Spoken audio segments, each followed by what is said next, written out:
This is lecture number 3, and you have the review questions that I handed out earlier. And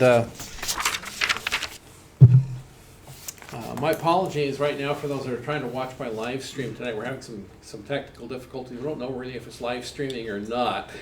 We think maybe we've got audio, but we are going to be recording this, and it'll be available on YouTube and also in our campus information system. But we're going to be traveling now, beginning from the Sea of Galilee, where we were last time, then moving down towards eventually Jerusalem. We're going to spend a fair amount of time talking about Jerusalem tonight, because that is obviously the major city that we talk about, and spend more time in and around Jerusalem than anywhere else. But before we get to Jerusalem, we want to go just a little bit north of the Sea of Galilee, and we will be visiting a place called Chorazin. Chorazin is an ancient city from the time of the Bibles, and it is actually mentioned by Christ, although we don't have a detailed description of Christ's visit to Chorazin. But based on what Jesus said, we believe he did visit Chorazin and even performed a number of miracles in the city. And if you're following along in your booklets, we're on page 11. This is Roman numeral 11. Chorazin is identified with also the ancient city of Gergasa. It's about 2.5 miles to the north of the Sea of Galilee. Now, as we said last time, the Sea of Galilee is 600 plus feet below sea level. All around the Sea of Galilee, you've got these steep mountains. So from the north side of the Sea of Galilee, you go up, and I don't know what the elevation of Chorazin is, but it's up quite a ways above the Sea of Galilee. It was first established in the 1st century BC, and it is one of 3 cities condemned by Christ for having rejected Christ's miracles. So Jesus says, "Woe to thee, Chorazin! Woe to thee, Capernaum." And so Chorazin, he says, if the miracles that were done in you had been done in Sodom and Gomorrah, they would have repented long ago in sackcloth and ashes. And they will actually rise in the day of judgment to condemn this city. So it's an interesting place to visit.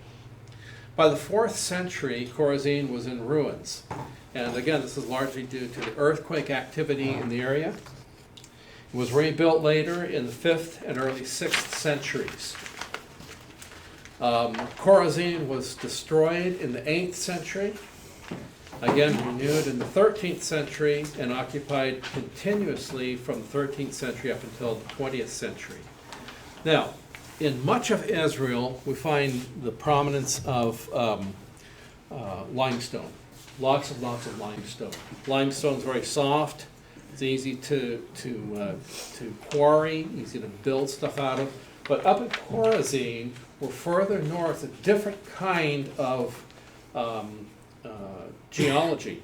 And there's the prevalence there of basaltic rock, volcanic rock. And so this is what we're seeing here in the background. This is actually what we're looking at here is the synagogue in Chorazin. We're down at the south end of the synagogue, and you go up the steps into the synagogue. Now, the finely polished stone is reconstruction. The rough stone is original construction from the synagogue. And here, this section here was originally over the doorway going in.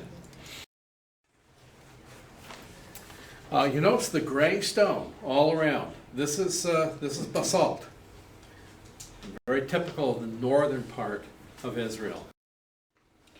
In the synagogue was discovered this part of a pillar, and on the pillar the head of Medusa. You don't expect to find Medusa in a Jewish synagogue. But the interesting thing is that, especially in the north part of Israel, we see a number of Jewish synagogues with many of these kind of Greek-type motifs. There's another synagogue a little further south called Aleph Bet, which has a whole zodiac built into the mosaic floor. It's just amazing. But here's the Medusa head. Many synagogues had these types of decorations, but most were defaced during stricter times of enforcement of Jewish laws. This one may have survived defacement because the synagogue was destroyed by an earthquake. Covered up, later on discovered, and brought to light. So what's going on here? Is this a sign of apostasy? Or is it maybe like what we have in our churches just last month? Christmas trees. Okay, decoration. Who cares about the pagan connections to these things that we have in our churches? We want our churches to look nice, and so we beautify them with things that are popularly acceptable. So, there are these things that are going on. A lot of Christians, I think, read their Bibles and think that the biblical people were religious people, were very holy, and always walked around in their robes, reciting the Psalms. Well, they were people, like people today.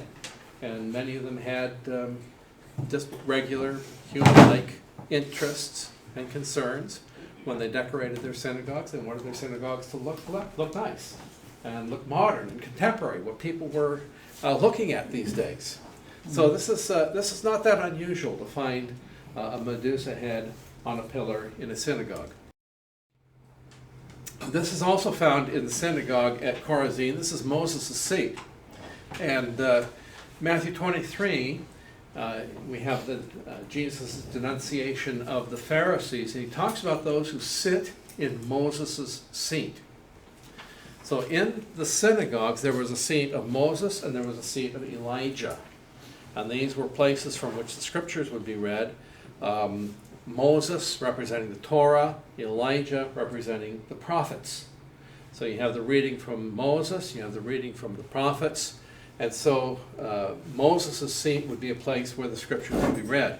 And this was discovered here in the synagogue at Korazim. If you want to sit on that seat, you can. It's right there. And many people have sat and had their pictures taken. This is an amazing house that is still standing. All built out of basaltic rock. This is called the House of Arches. And as a testimony to the ability of arches to withstand many centuries of earthquake-prone territory, this still stands. And you go inside, you can see why it's called the House of Arches. You can go into this house on a hot day, and it feels like somebody's got the air conditioner on because of that stone construction all around, even though the roof is open at this time. And when it was being used, of course, the roof would have been completely closed in.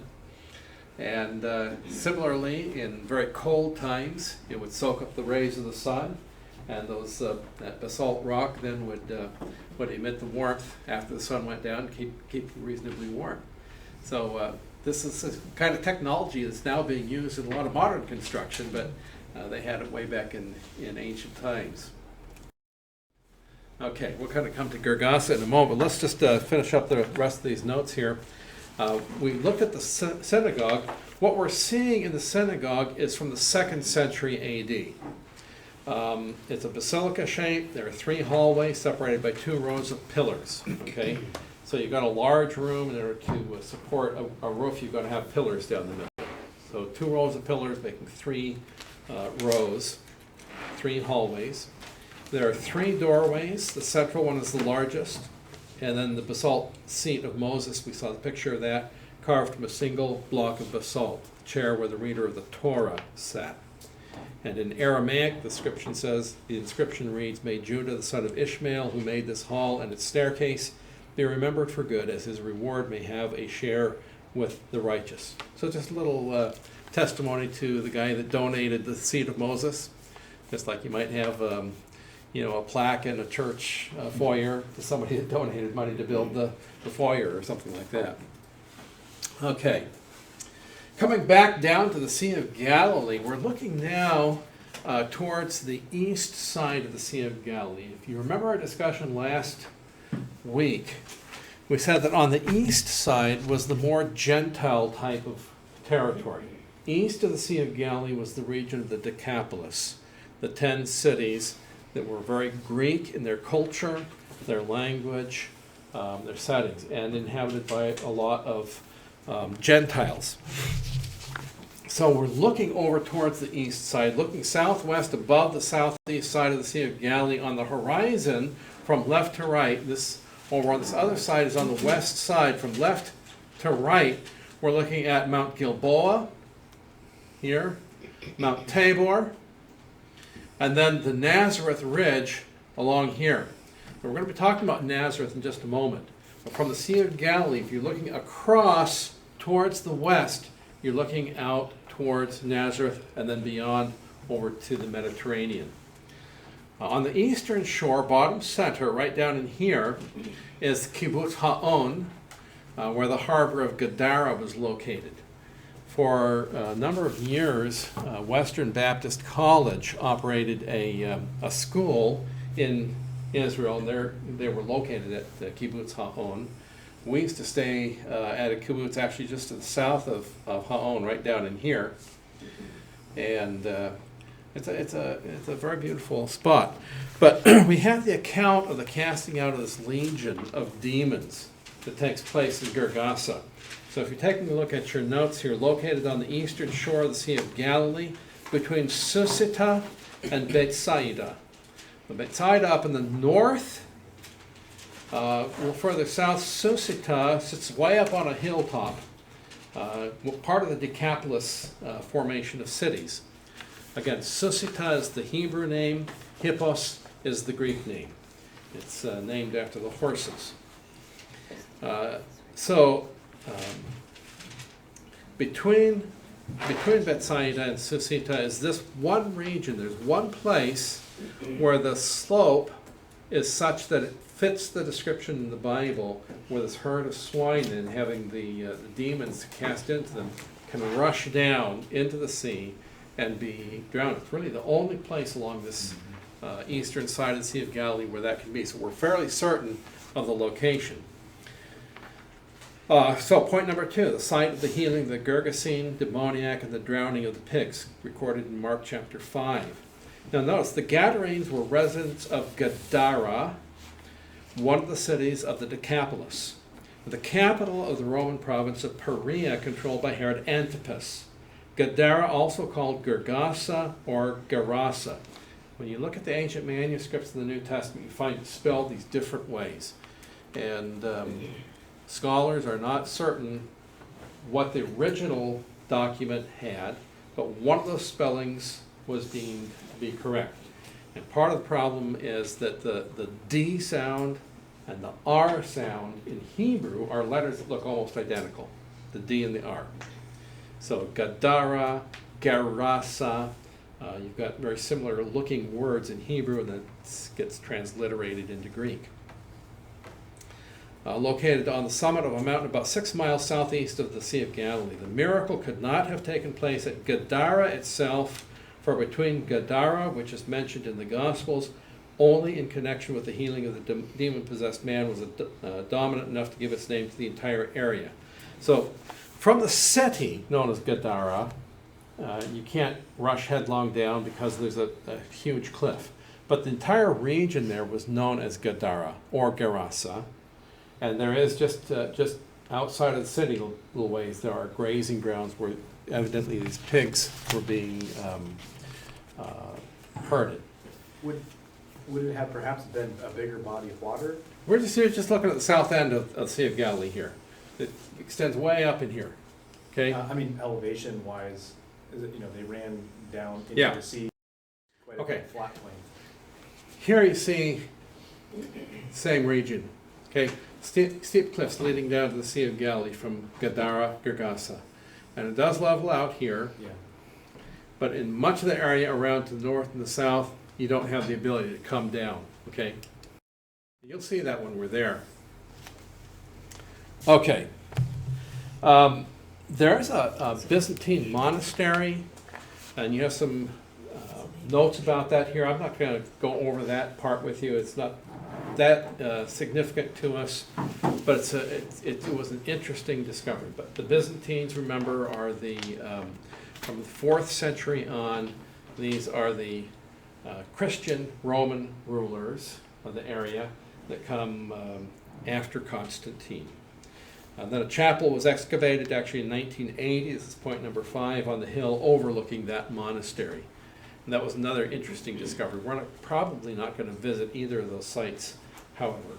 But what we will visit is one of my favorite vantage points in all of Israel, which is Mount Arbel. Now, Mount Arbel is a high, prominent cliff overlooking the Sea of Galilee. We're now looking at point 13 on your notes, located northwest of Tiberias and to the west of Magdala. This is actually from the eastern side. If you were to go through this gorge, you would end up down at the Sea of Galilee. If you imagine standing on the pathway looking at this, behind you would be Nazareth. Okay? So in front of you to the east, Sea of Galilee, behind you to the west, Nazareth, and further west, eventually, the Mediterranean. And you can see these steep cliffs. Okay? Mount Arbel is over here on the right-hand side. This would have been the very path that Jesus walked as he traveled from Nazareth to Capernaum. He would have gone down this route right here. Mount Arbel is an imposing mountain, honeycombed with caves up in both sides of this. There are caves that were actually used in the century before Christ by Jews who were hiding out from Herod. And there's quite a gruesome tale recorded by Josephus, and how Herod lowered his men in cages by ropes down the sides to fire their bows into these caves and kill the Jews that were hiding out. This is what you have partially recorded here. Number 3, there was a battle fought between the Hasmoneans and the Bacchides, recorded in 1 Maccabees 9:2. But number 4, Herod fought the Zealots, who hid in the caves above the plain. And if you want to read about that, it's found in Josephus' Antiquities, book 14, and paragraph 445. After the destruction of the temple, this mount was the seat of the priestly family of Yeshua. So Yeshua is the same as the Hebrew name of the Savior, but this was a different Yeshua than our Lord. So here's the valley below. This is we'll be right up here, by the way. Okay. If you want to go out here on the very edge and look down over, be careful. The Sea of Galilee is right around the right side of this. After we came down just from that, we had an earthquake. Oh, really? Okay. All right. So, beautiful, beautiful view from up here on top of Mount Arbel. You can look to the north, to the south, to the east, and the west, and if it's a clear day, you can see just as far as you want. Now, if it's a clear day. They don't have a lot of trouble with smog, but they do have problems with dust. And so you get sand, a lot of sand kicks up in the air sometimes, obscuring the vision. But oftentimes it's as clear as you could wish. And you can just see almost forever. And one of my favorite spots in all of Israel. Here's another picture. Some of our students. There's Tom Meyer right there. There's our son David when he had long hair. And here's that same cliff you're looking at. Recognize the same shape. Okay. So we're up here in the north part of Israel. As I said before, the north part of Israel reminds me a lot of Northern California. Very green, lots of water. And one of the places where you have an abundance of water is up at Tel Dan. Now Tel Dan is the actual Tel, but around Dan there is a preserve. And there's nice walking trails. The water that you're seeing here is coming from Dan Spring. It's one of many, many springs that form around the base of Mount Hermon. Eventually, these all converge to form the headwaters of the Jordan River. But right here, this water is just kind of gushing up out of the ground. It's beautiful, beautiful. Look at all the lush greenery. It's thick. I mean, you could just hang out there forever and enjoy yourself.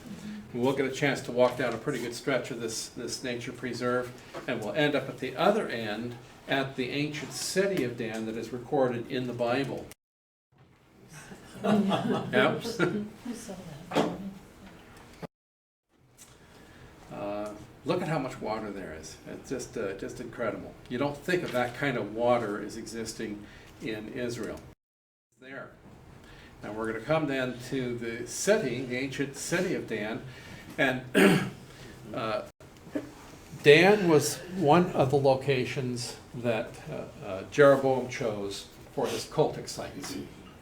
Okay, so up in Dan was the northern site. Then further south by Bethel was the southern site. This was because he feared that once he separated from Judah, that his people would want to go and worship in Jerusalem, because that's where the temple was, and that he would lose their dedication. So he placed golden calves in Dan and Bethel. Here is Dan. It was the cult center of Jeroboam I. And this is the high place where that altar once stood. You can see the stairs on the left-hand side there. Right in here. Led up to the top of the platform of this religious center. The platform is made out of hewn limestone blocks. We're talking about limestone throughout most of Israel. Very easy to carve, to cut, and make blocks out of. Much easier than the basalt that we had at Chorazin. In the lower left portion of the image is a portion of the northern wall that enclosed the area where a large sacrificial altar was located. So these are the kinds of things we don't usually see in America, but all over Israel we see these types of sacrificial altars. So coming back to your notes here, Dan, located far to the north. Again, we have that expression from Dan to Beersheba, talking about the entire extent of the Holy Land. Dan, the furthest north that is habitable in Israel in the Old Testament. Now, the actual geographic boundaries of the land grant given to Abraham extend further north, way up into modern-day Lebanon, and even into Syria, where you have the Euphrates River cutting across. That would be the northern boundary of the land grant given to Abraham. Israel has never possessed all of that. In biblical times, Dan was the furthest north. Number two, as the northernmost city in Israel, the name of the city, together with Beersheba in the south, defined as the borders of the land, Dan to Beersheba. You find that in, among other places, in Judges chapter 20, verse 1. Tel Dan was the site of many important cities from Canaanite times, notice between 2700 and 2400 BC. This is going way back, yes? So why do you think that Jeroboam chose to put a high place at Dan of all places, which is not very centrally located, right? It's as far north as you can get in Israel. Why there? Okay, so he could have done one in the center of his kingdom, Right. okay, and that might have made more sense. But remember, we're in ancient times; it's difficult to get around. Right. So he put one in the north and one in the south. Even so, it seems like somewhere just west of the Sea of Galilee would have made a little more sense. It might have been. It might have been, but this is what he chose. And maybe he had visions in his mind of extending further north into the land grant given to Abraham. I don't know. But that's a good question. But these are the two sites that he chose. Why did he choose the golden calf? Was he rebelling against God? Probably. Yeah. But remember that Jeroboam's violation of the commandments was a violation of the second commandment, not the first commandment. So he was using the golden calf to worship Yahweh, the true God, and one true God, but he was using an image to do it. So he was violating the commandments. Later, it's under other kings, you have polytheism coming in, especially Baal worship and Ashtoreth coming in. But at the time of Jeroboam, it is still the worship of the God of Israel, but they're using an idol to do it. So the idea of the golden calf, going back to Aaron, of course.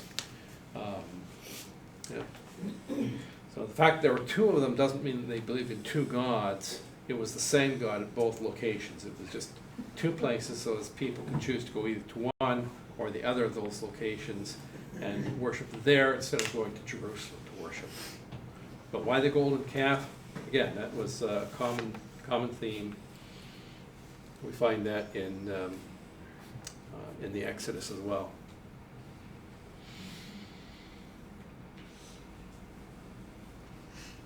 Okay, so point number 4, springs in the area produce abundant amounts of water.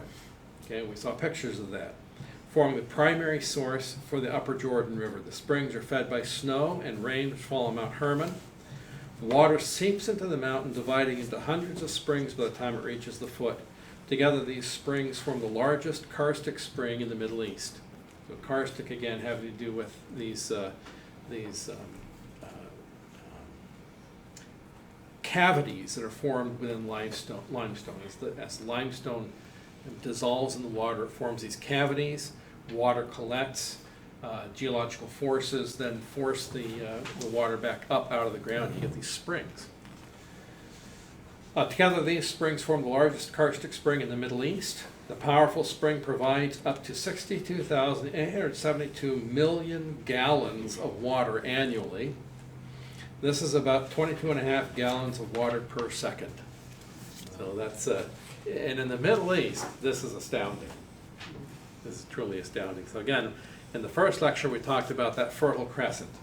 So where the water flows, Tigris and Euphrates, Jordan River, the Nile River, this is where civilization develops, because you've got to have water to have civilization. And even today, in the fiercely divided Middle Eastern climate, you find Israel getting together with Jordan and even with the Lebanese to make agreements over water. So this doesn't always get publicized. Oftentimes it's done kind of behind the scenes, but they will join hands and they will make agreements with each other for the sake of water. During the Canaanite period, point number 5, the city was known by the name Leshem. We find that in Joshua 1947, or Laish, also in Judges 18:29. Canaanite Laish was conquered and settled by the tribe of Dan. We talked about this in that first lecture when we were talking about the tribal allotments. Remember that Dan was given an allotment down by Jaffa, but they were unable to conquer the Canaanites who lived down there. So they eventually wandered northward. They found this place at Laish. They conquered the Canaanites living there, and there they settled. So even though in the book of Joshua, Dan is given an allotment in a totally different part of Israel, this is what gets known as Dan. And we have that recorded in the book of Judges. Judges 18:29. Number 7, a cultic center at Dan existed in the time of the Judges, and the children of Dan set up for themselves a graven image. Judges 18:30, violation of the second commandment, but not the first. Number 8, the high place exposed at Dan was established by Jeroboam I, king of Israel, at the end of the 10th century BC, after the division of the kingdom. Jeroboam I built altars bearing a golden calf in 2 cities. He set one in Bethel, the other he put in Dan, and the people went up to worship even unto Dan. That's 1 Kings chapter 12, verses 29 and 30. We've been discussing that. The high place at Dan, here, what we're looking at on this slide, was destroyed when the city was captured by Tiglath-Pileser, the king of Assyria, in 732 BC, as he came in to carry away the northern tribes of Israel. Soon thereafter it was restored, but never regained its former importance. Now, one of the fascinating finds from Dan, discovered as recently as 1993, is a piece of fossilized tablet from the second half of the 9th century BC. Carved into it is an inscription of an Aramaic king, believed to be either Hazael or Ben-Hadad, the king of Damascus, boasting of his victory over the king of Israel, the house of David. It's one of the very few extra biblical references that we have to the house of David. But this was discovered just in 1993, first time that the name House of David was discovered outside of the Bible. Now we'll talk about a similar discovery over at Megiddo that doesn't use the expression House of David, but has a symbol of the House of David discovered at Megiddo. So there are a lot of exciting things coming to light, actually just in the last 5 or 10 years, from the excavations in Jerusalem itself. And I'm excited about the fact that it looks like we're going to be able to participate one of the days of our tour in the sifting project in Jerusalem, sifting through the Temple Mount sifting project. And so maybe one of us will get to discover something important, fascinating, famous. Then maybe not. Maybe we'll just look like a lot of dirt. We fund if we can find anything good. Okay, but this is what's left of that high place where the golden calf was. It's not the same one. Now, as we move out across, coming back down towards the Sea of Galilee and moving out towards the Mediterranean. One of the most important Old Testament cities is this one, pronounced Hazor. Most people say Hazor, but Hazor, and there is a tell there. This is a great picture of what a tell looks like. Okay, sloping sides, flat across the top. It was built over years and years and years. One civilization built, destroyed, a second civilization built on top of it. Destroyed, another civilization built on top of that. So just like a stack of pancakes, if you will. And then archaeologists can come and dig down through that tell, and the deeper they get, the more ancient they get. And so many civilizations can be discovered by digging through a tell. And there are many, many places in Israel that have the name Tel in them. Here's Tel Hazor. We already talked about Tel Aviv. Tel Aviv is a tell. It's an archaeological tell. Notice Mount Hermon in the back with snow on top of it. Okay, so we're still up in the north part of Israel. View looking north at the citadel of the Tell, one of Solomon's chariot cities. Oh, I was going to bring you a document on this, and I didn't. I'll bring you next week a list of the chariot cities of Solomon. Solomon, during his reign, established throughout Israel probably as many as 6 or 7 chariot cities. We know the location of 3 of them for certain. And these were major cities where he would have chariots and horses stored and ready in case of an enemy invasion. They could go out from these locations. So Megiddo was another important chariot city. But here at Hazor, Solomon had a chariot city. On top of the citadel is a lone tree left of center, right up in here. Snow-covered Mount Hermon is in the distance. So if you're looking at your notes, number 15, Hazor, southwest of Dan, north of the Sea of Galilee, and again, kind of over west a little ways, going on your way towards the Mediterranean. Located on a ridge 9.5 miles north of the Sea of Galilee, overlooking the swampy Hula Valley. So a question came up earlier about mosquitoes and so forth, malaria. The Hula Valley, if you look on most of your Bible maps, you see north of the Sea of Galilee another little sea called the Hula Sea. It was never a sea or a lake, it was a swamp.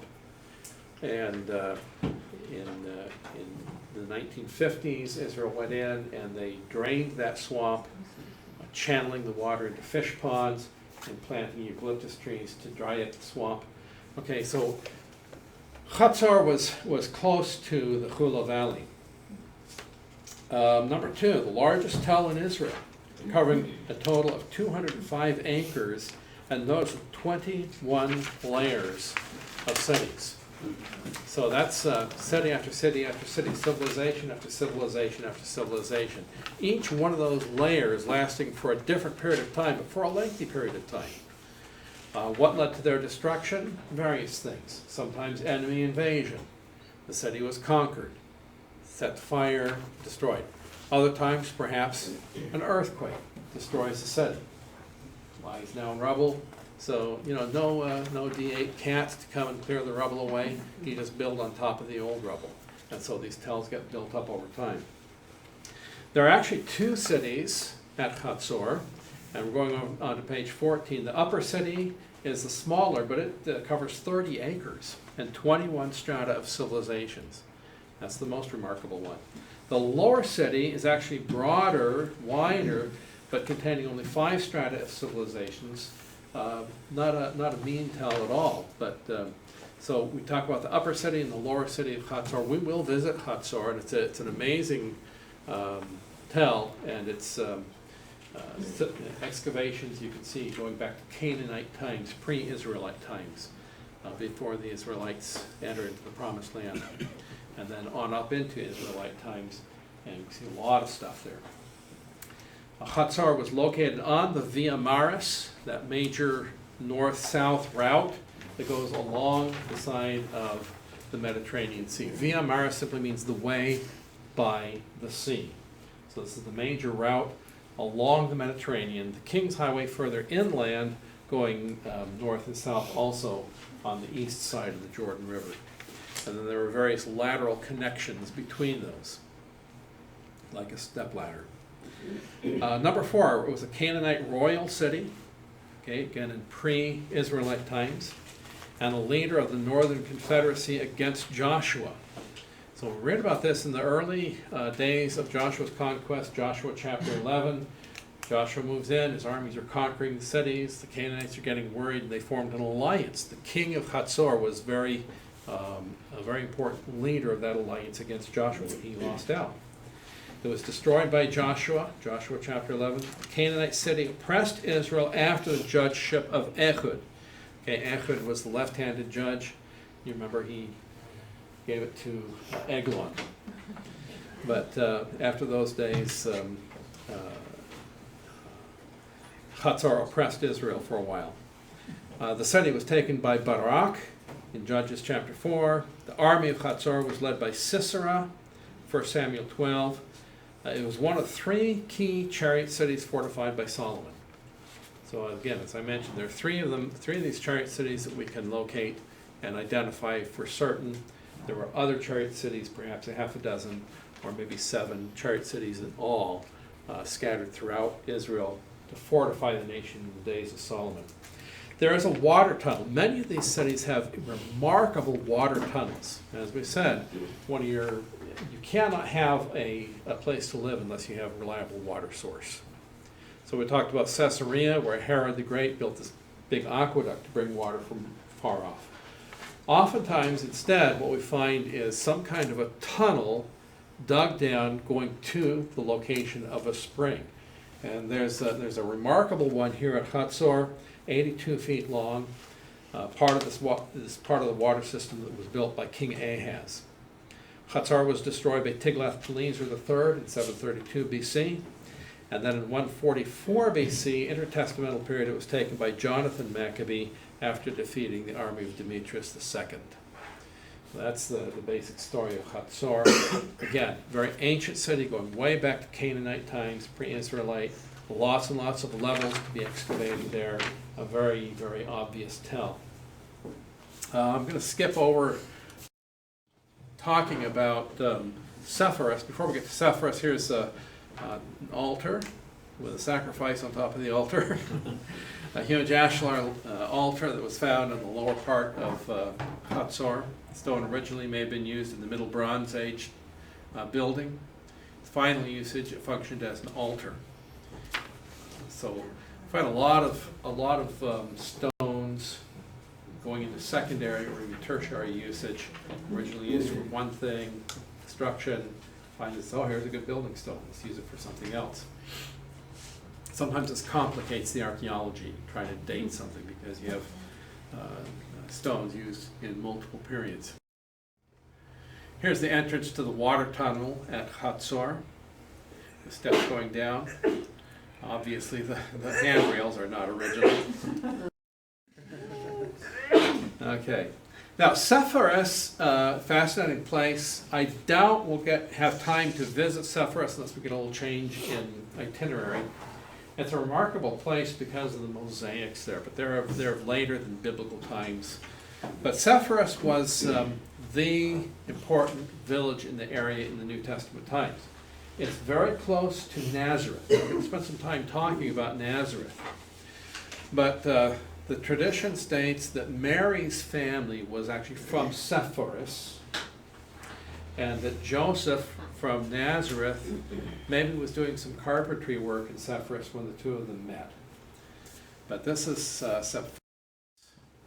Here's some of the beautiful mosaics that are discovered there. It was obviously a place where very, very wealthy people lived. And we'll find these magnificent big houses, big government buildings, lots and lots of mosaics. In one large building, this mosaic shows festivities in Egypt when the Nile reached its peak. The lighthouse from Alexandria, the Pharos, is also depicted. So a lot of these animals. This is showing the Nile and the instrument to measure the height of the Nile at flood stage and so forth. This is known as the Mona Lisa of the Galilee. It's discovered there in Sepphoris, beautiful mosaic of a woman, somewhat reminiscent, I guess, of the Mona Lisa. Now I want to come to Nazareth. One quick question. Yeah. Sepphoris is not the same as Sophet. No, not the same as Sophet, but it's Sepphoris. Sepphoris. Sometimes you see it spelled with two P's and a P followed by a PH. Not the same as Sophet. Okay. No. Now, we're very familiar with Nazareth from our Bibles, of course. This is the place where the angel appears to both Joseph and Mary, making annunciations about the birth of Christ. Of course, Christ is born in Bethlehem, but later, after they return from Egypt, because Archelaus is ruling in the south, Joseph, fearing Archelaus, goes back up to Nazareth, and this is where Jesus is raised as a boy. Now, what we're looking at here is an aerial view of Nazareth, and it's a huge place. It is one of the larger cities in all of Israel. And in fact, there's both a lower city and an upper city of Nazareth, as we'll see. But this is a huge place because of Jesus. Jesus transformed Nazareth from an unknown village to this enormous city. Here is, there are so many churches in Nazareth, but this is one of the most prominent, the Church of the Annunciation, known by this very unique conical-shaped dome on it. Here in the Church of the Annunciation, below the church, sacred grotto associated with the Annunciation of the angel Gabriel to the Virgin Mary. Unfortunately, over all these places that are of biblical significance, they had to come and build these shrines so that you can't see what it looked like when the Bible is actually occurring. But there are lots and lots of places where we can see what the lay of the land was like. But these shrines are built over everything. If you were to go on many tours of Israel, especially those they're influenced by the Catholic Church, you're constantly hearing about holy sites. Holy sites. And the origin of this is in the Middle Ages, when the Catholic Church developed the idea that in response to a priest's requirement to do penance, you could visit a holy site and say certain prayers. So the belief was that in certain places your prayers were more powerful, especially if it was a place where a saint died or a saint was born. There was believed to be more potent prayers. So the whole idea of pilgrimage is tied in with visiting holy sites coming from Catholic theology. And it's for that reason that I refuse to call our tours a pilgrimage. A lot of people talk about going on pilgrimage to the Holy Land. And if you want to call it a pilgrimage, that's fine. You let it mean whatever it means to you. But as far as I'm concerned, it's not a pilgrimage. This is an educational tour. It's designed to help us become more informed about the Bible, the Word of God, to become better acquainted with God and His ways and where these events happened in the Bible. Jesus told the woman at the well that the days are coming, and now is, when men will not worship either in this place, Gergasa, nor in Jerusalem, but the true worshipers will worship God in spirit and in truth. And the fact of the matter is that room 101 at Shasta Bible College is just as holy as Nazareth, just as holy as the Temple Mount, on the western wall, or any other place. Your body is the temple of the Holy Spirit, who is in you, whom you have of God, you not your own. For you're bought with a price. Therefore glorify God in your body and your spirit, which are God's. Nevertheless, we are looking at what has become of this place where traditionally the angel appeared to Mary. And now, did it actually happen on this spot?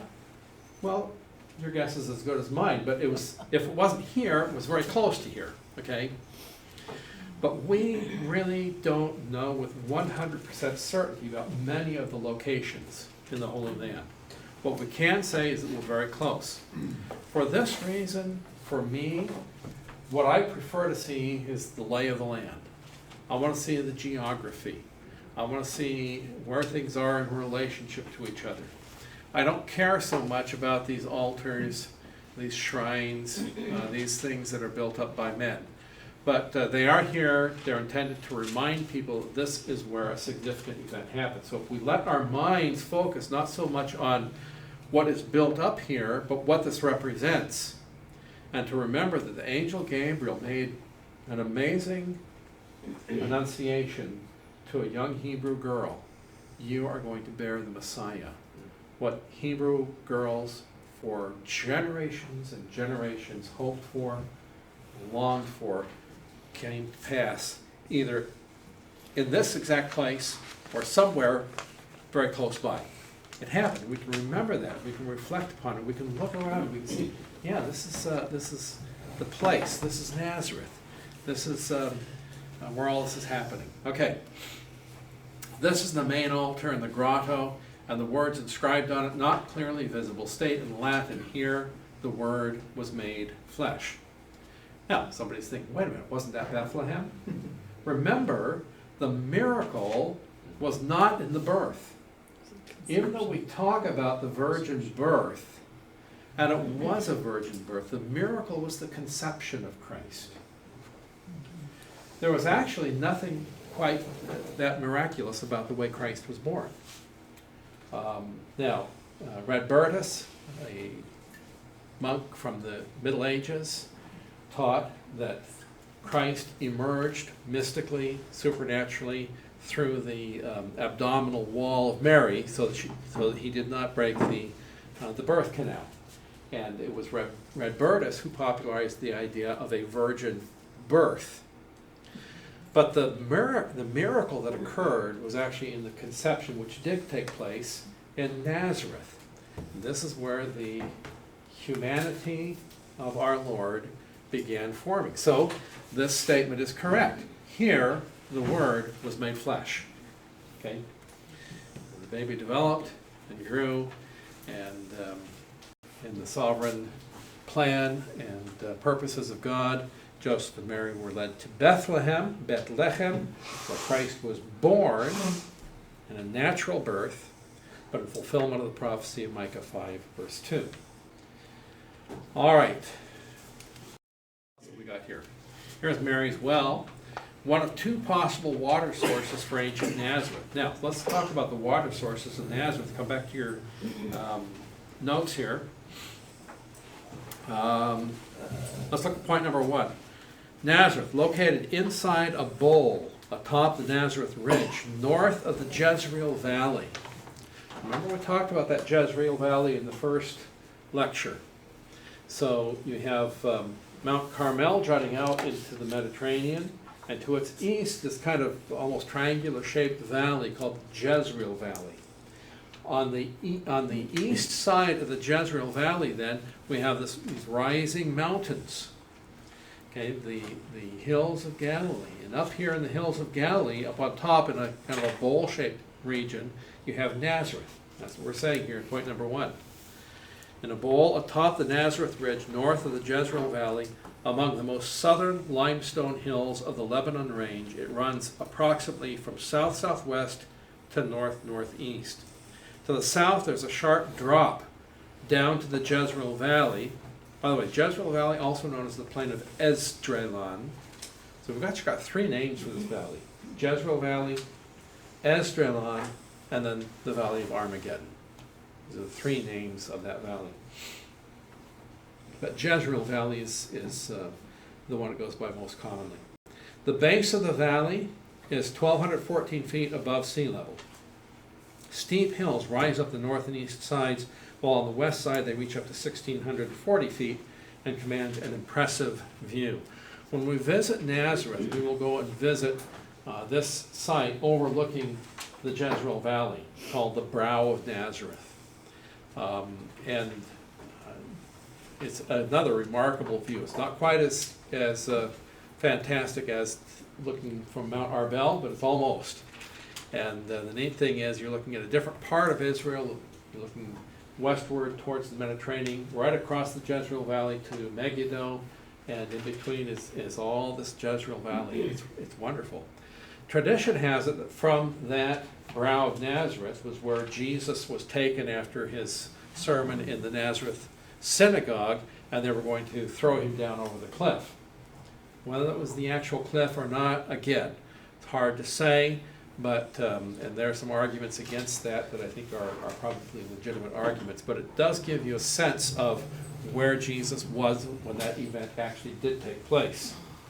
So, number 2, the mild climate of the valley causes wildflowers and fruit to flourish. Now, notice point number 3, and this is on the review questions. It existed since Canaanite period. Okay, so Nazareth has been around since that time, but although that is true, it is not mentioned one time in the Old Testament. So it was around. The fact it's not mentioned in the Old Testament is part of our reason for believing that it was not a significant city at all. Just a very insignificant village. Neither is it mentioned at all in the Apocrypha or in Josephus. No mention of Nazareth at all.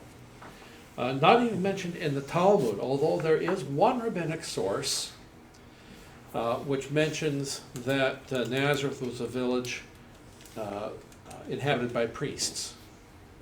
It's about one of the only extra-biblical sources from antiquity about Nazareth.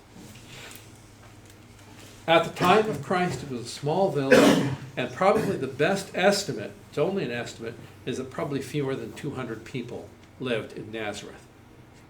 So that first aerial photo that we had of Nazareth showing this big, bustling city covering all this area in the New Testament times, Joseph and Mary there, just probably less than 200 people. I mean, this is just a dinky thing.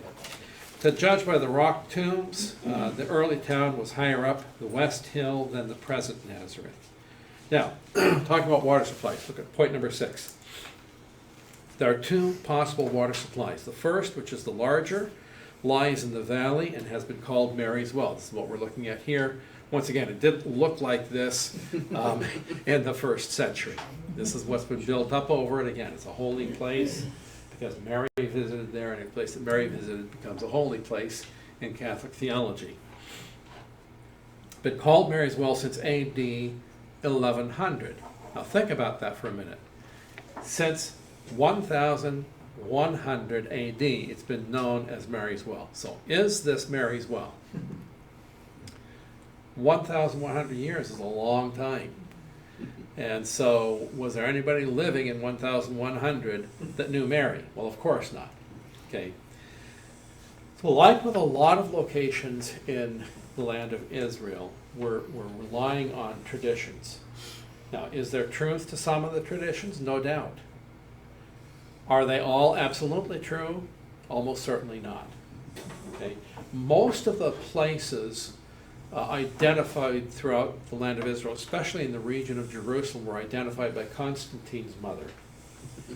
And this is where now we're talking, in the 300s. So we're still a couple hundred years after the events. So Constantine's mother comes along. She says, "I want to know where this is." And the local people say, "Oh, well, it's here, of course." And she says, "Oh, I want to know where that is." And they say, "Well, it was over here, of course." And so these places get located, shrines get built, and the names perpetuate over the years, and that's what we have today. A couple hundred years. Our nation has been around for a couple of hundred years. So think about if today nobody knew where the Battle of Lexington occurred. And you were out there in that general region, you asked some local person, "Well, where did the Battle of Lexington take place. Well, you know, how's somebody today going to know if it hasn't been previously identified? So we want to be careful about these. Yeah. Now, are we in Nazareth? Yes, we are in Nazareth. Was there a well in Nazareth in Mary's day? Of course there was. Was this it? Very possibly. Very possibly. Are we 100% certain? No. Okay. Were the Muslims in charge during the time? Yes, that's right. Yeah, in 1100, well, actually, at this point in time, AD 1100, you may have had crusaders in charge at this point. Oh. Okay, this is the When- 1000, right in there is the Kingdom of Jerusalem. So, again, we've got this ping pong ball situation. You got Christian, you got Roman, you got Christians, you got Muslims, you've got Crusaders, you got Muslims, you got Crusaders, you got Seljuk Turks, you got Ottomans, and it goes back and forth and back and forth. So that's another part of the confusion. Yeah. Okay, two possible water supplies. Fellow point number 6. The first of which is the larger, lies in the valley that has been called Mary's Well since 1100, but there's no trace of early dwellings nearby. Well, that's the main problem with this. No trace, archaeologically, of dwellings nearby this location from the 1st century. The second is a very small fountain called the New Well, and that may be a misnomer, because it may actually be older. But it's called the New Well because it was discovered more recently in an angle formed by a projection of the western hill. The Byzantine church in town lay closer to this. So what you do find, as is often the case, you find different groups competing for the genuine site. And so one group says, no, we've got the real church. Another group says, no, we've got the real church. And it becomes a contest. Okay, Nazareth, point number 7, was the home of Joseph, Mary, and Jesus, which we all know. John 1:45-46. Can any good thing come out of Nazareth? Okay, Nazareth was a city of disrepute. It was just a podunk place. Nobody expected a prophet to come out of Nazareth. We'll come to this in a moment. Number 9, Christ returned to Nazareth on at least 2 occasions, and those are recorded in the scriptures, Luke 4 and Matthew 13. Parallel to Matthew 13 is found in Mark 6. The steep scarp called Jebel Kafsa, now that's the Arabic name for it, Jebel Kafsa, overlooking the plain, is traditionally called the Mount of Precipitation. That's the hill that I was telling you about. It's traditionally a site where they were going to cast Christ down over the edge. Now, notice it says in your notes that this is unlikely to be authentic since it was not the hill on which their city was built, to the best of our knowledge. So even though it may not be the actual place, it does give you a good sense of whatever that brow of Nazareth was, where they took Jesus. What we're looking at here, you can see a big map. Here's the Mediterranean, here's the land of Israel. So here's Hazor, which we were talking about. There's Megiddo. Nazareth is kind of in between these two, right across from Megiddo over in here. I can't quite point it out because the scale is not good for that, but you can see the Sea of Galilee right where the dot is there.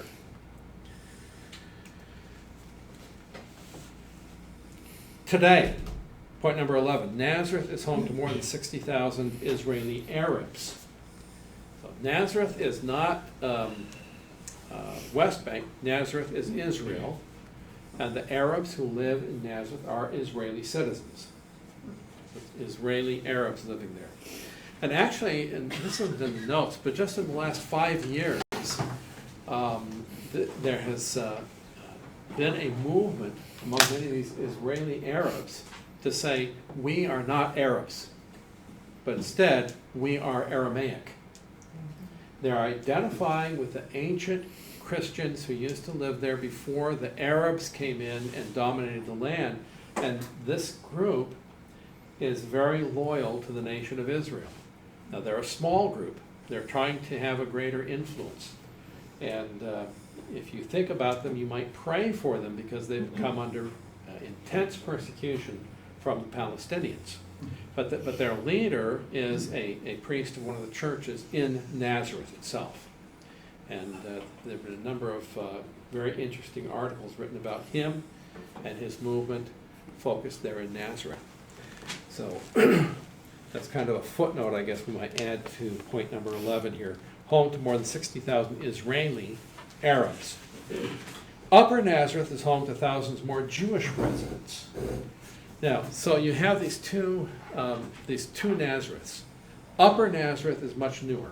It's a fairly new Israeli city, a Jewish city, but it's right outside of Lower Nazareth. So point A, the majority of Nazarenes are Palestinian Arabs, about 35 to 40% of which are Christians. The rest are Muslims. That figure is a little bit outdated. I don't have fresh figures for you, but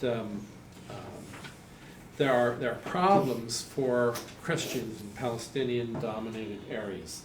The most severely affected area is Bethlehem. We'll talk about that when we get to Bethlehem.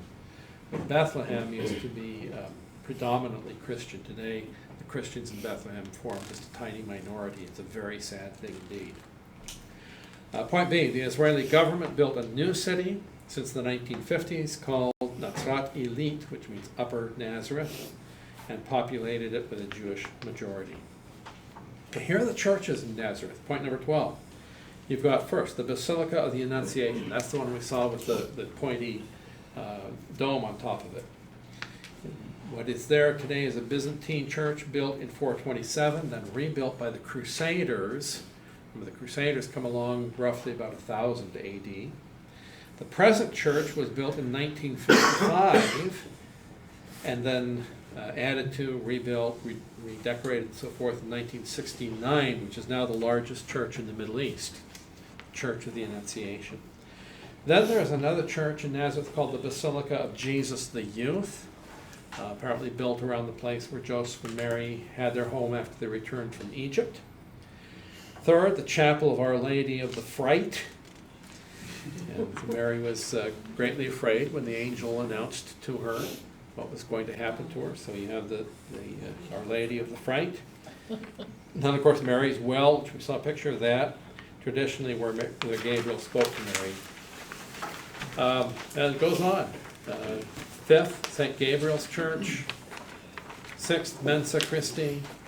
Then St. Joseph's Church of the Carpenter's Shop. Then the Greek Catholic Synagogue Church, built in the 6th century, and the Ladies of Nazareth Convent.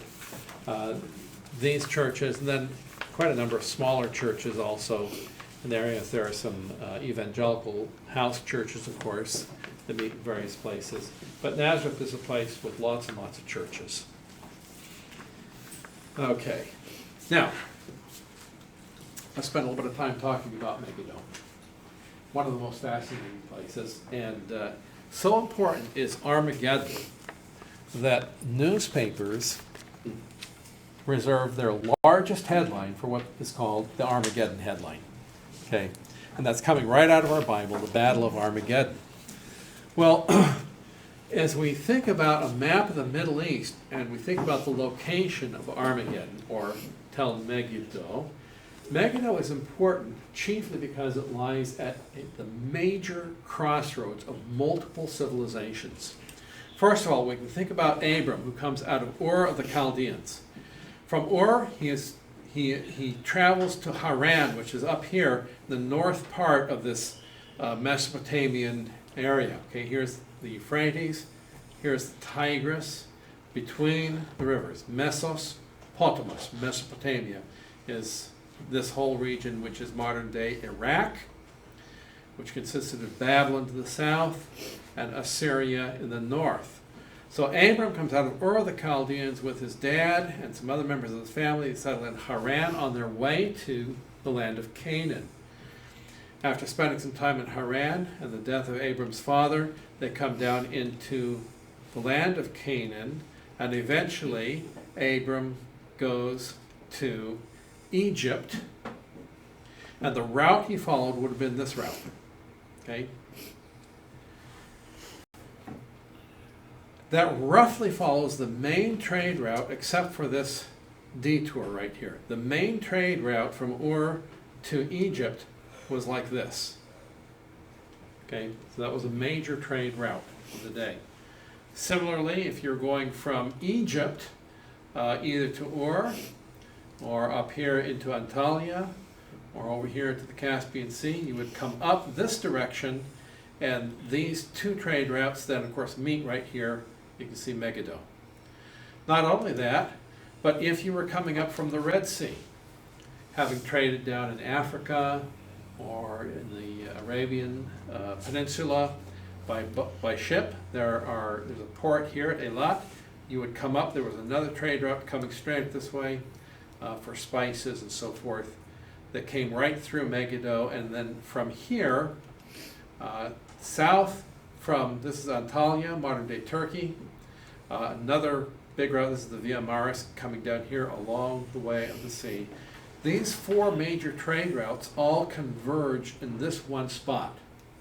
And because, again, of the geography of the land, because of Mount Carmel coming in from the sea, forcing this Via Maris now inland, you got the hills of Galilee, and then down here the hills of Judea, keeping out towards the sea. There's a very narrow passageway that comes right down around the base of what today is Tel Megiddo.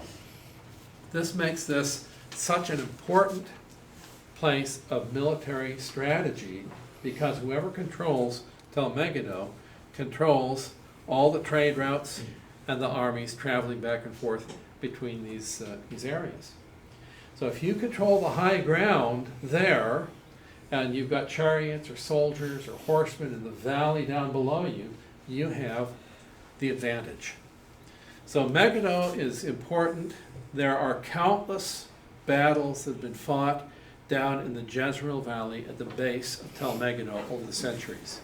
It is a field that is literally drenched in the blood of warriors from many, many different nations. Several of which are recorded in our Bibles. Many others are recorded in other historical works outside of the Bible. So we're talking about Tel Megiddo. Let's take a look at what it looks like. It is right in this area. And this is a view of the Tel. So again, remember, we have a Tel, has these sloping sides, flat surface, and you can dig down through the stack of pancakes to find all these different layers of civilization. And here's where a trench has been dug up on top. We find these are all different layers that have been exposed, and you can see walls, buildings, all kinds of things from this aerial photograph. And it gives you a good idea of what a Tel looks like. The civilizations go back into pre-Israelite times. This is an ancient Canaanite altar, and for scale, you have a victim lying in the middle here. This is somebody who crawled up there on that altar, and you can see what a large altar it was. Okay, some altars were fairly small, just big enough to put maybe a small lamb or something on, but this was obviously a large, very important altar, receiving many, many sacrifices for a fairly large dwelling place. Okay, come to your notes. Point number 1, Megiddo is located on the lower slope of Mount Carmel. So if you were to take Carmel, which goes from northeast to southwest, and follow it into its end, just off the end of it, you have then this little hump, and that's Megiddo. Okay. Now, originally it may have been on the valley floor, but civilization after civilization after civilization built it up to where it almost looks like it's an extension of Mount Carmel. So that's what we're talking about here. The Tel has about, notice, 30 strata civilizations. So you start digging down through that stack of pancakes, 30 different levels, and each one of those representing a long period of time. Now, look at the water tunnel we have in Megiddo. We talked about the Hazor water tunnel. In Megiddo, the water tunnel is 210 feet long. We'll go through that tunnel, and it's quite an interesting walk. You won't get wet in that one. There's a walkway you can go on, and we just walk along. We get to the end, and we go up out of some steps and load onto the bus at the far end of it. But that's interesting. Now, here's something. Unlike Nazareth, We didn't do that. Megiddo was a large and very important city, and it is recorded in numerous extra biblical sources.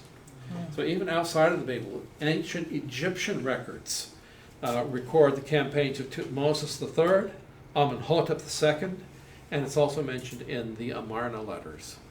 So we have many references to Megiddo in many different sources. The biblical references are all listed for you there under point number 5.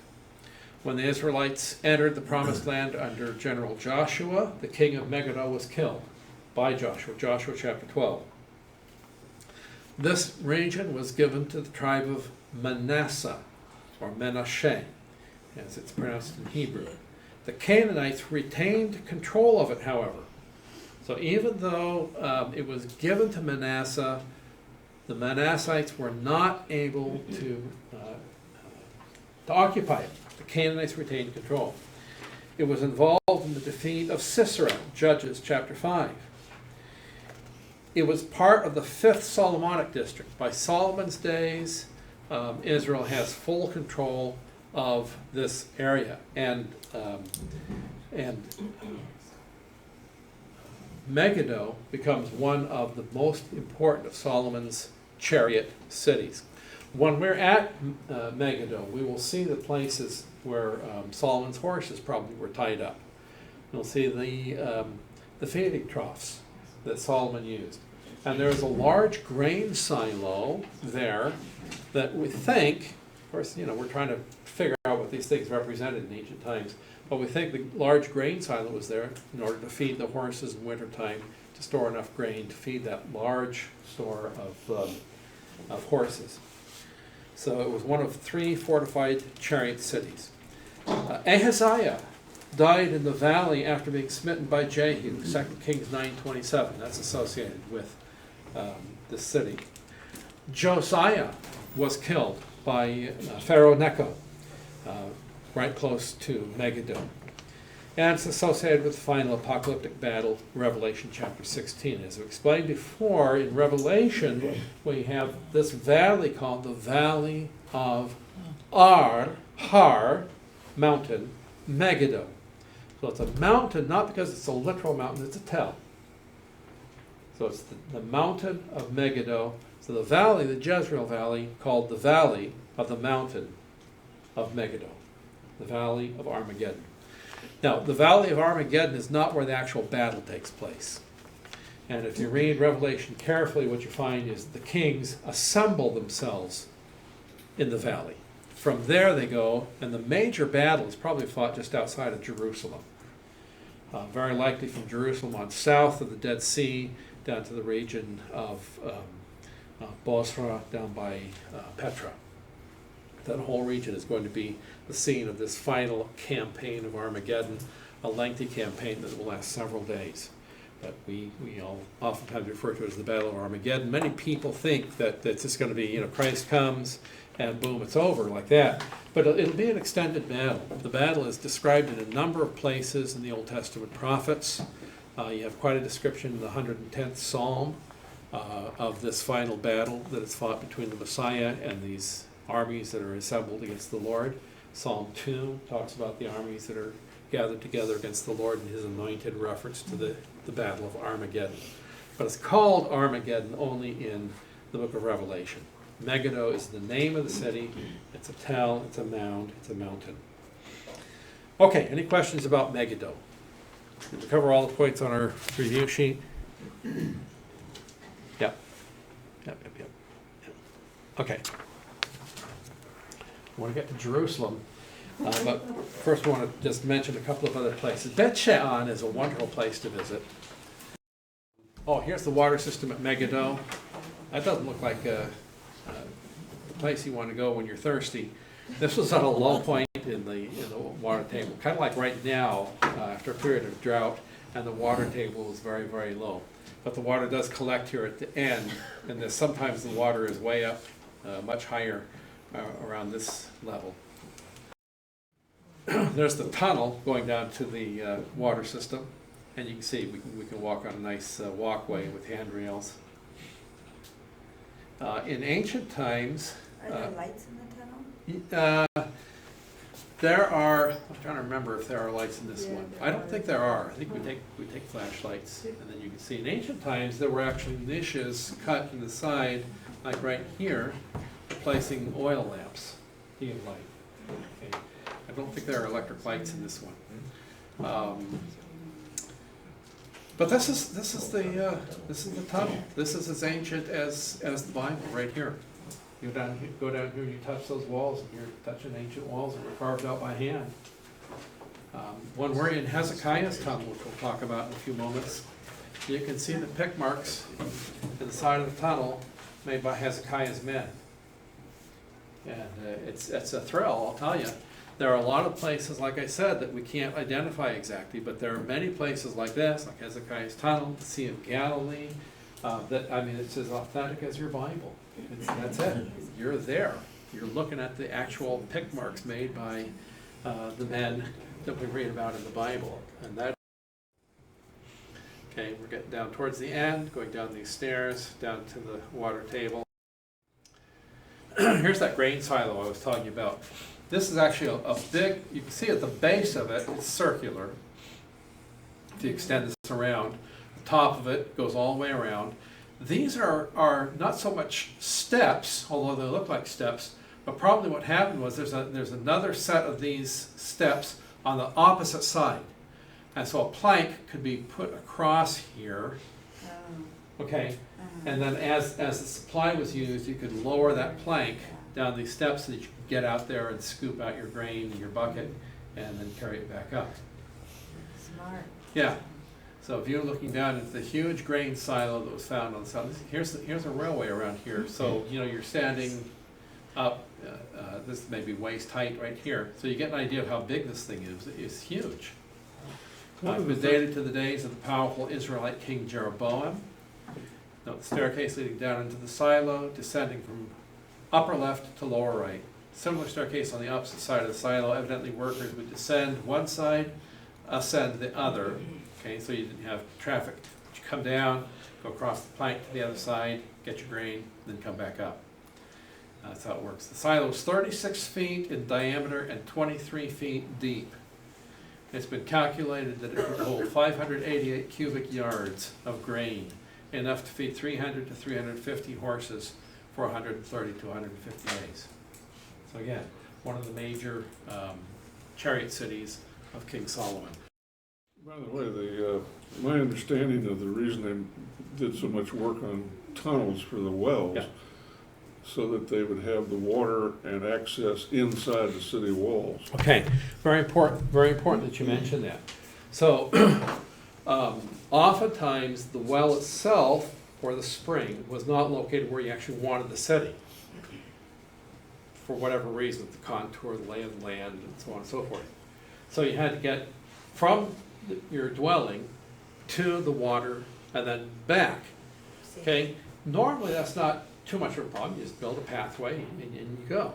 The biggest problem comes in time of war.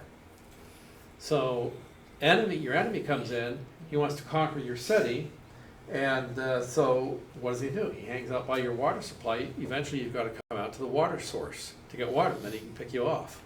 So what you do is you build a tunnel underground that goes out to the water source.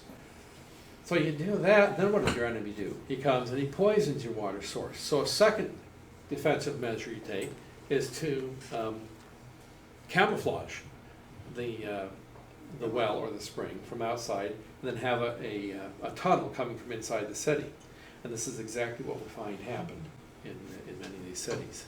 So yeah, thank you for mentioning that, Dr. Farnham. That's a very important aspect of the reason for these tunnels. So this seal is a seal of Jeroboam II that was discovered at Megiddo back in the 1950s. It is the earliest such seal ever found, and it has the symbol of the tribe of Judah on it, and it has the name of the owner of the seal up here, and it is saying that it is from Jeroboam II. Down here, this is Paleo-Hebrew script. Unfortunately, the seal was taken to Constantinople to a museum and it has disappeared. Of course. Yeah, so it's gone.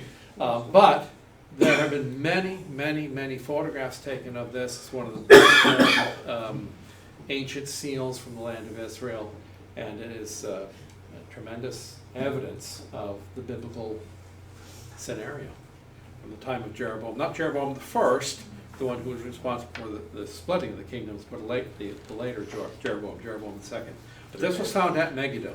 Was it made out of clay or is it bronze? Hard to tell. The original seal was clay. This is bronze. There's a replica made in bronze, and but the original seal was clay. Yeah.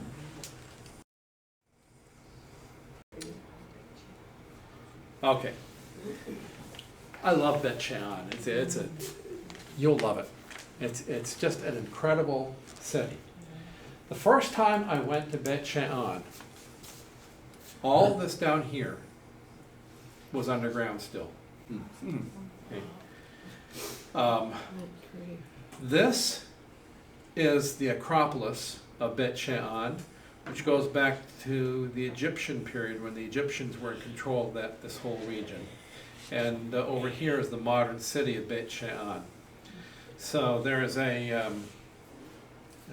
right up in here, I guess where this is taken from, there's a little restaurant. You can come down through here. But it's a huge city. This was the one major city of the Decapolis that was on the west side of the Jordan River. It was a Greek city. It was the major city of the area. And what has been uncovered here, and we will visit, is just an incredible city. This is the major corridor right here through the city. Off to the side you have a bathhouse. You've got all kinds of buildings, structures, pillars. And we can, if you're energetic enough, you can walk up all these stairs going up to the top of the Acropolis. And you can see the ancient Egyptian governor's residence up here on top of the Acropolis. It's an amazing place to visit. Which way would be to the Jordan River on this picture? Okay, off to the right, kind of off of that corner. Okay. And then the Mediterranean would be out here. So we are south looking north in this picture. Okay. Down here. Here's some sheep in the region of Beit Shean. Huh? Here's now actually looking at, this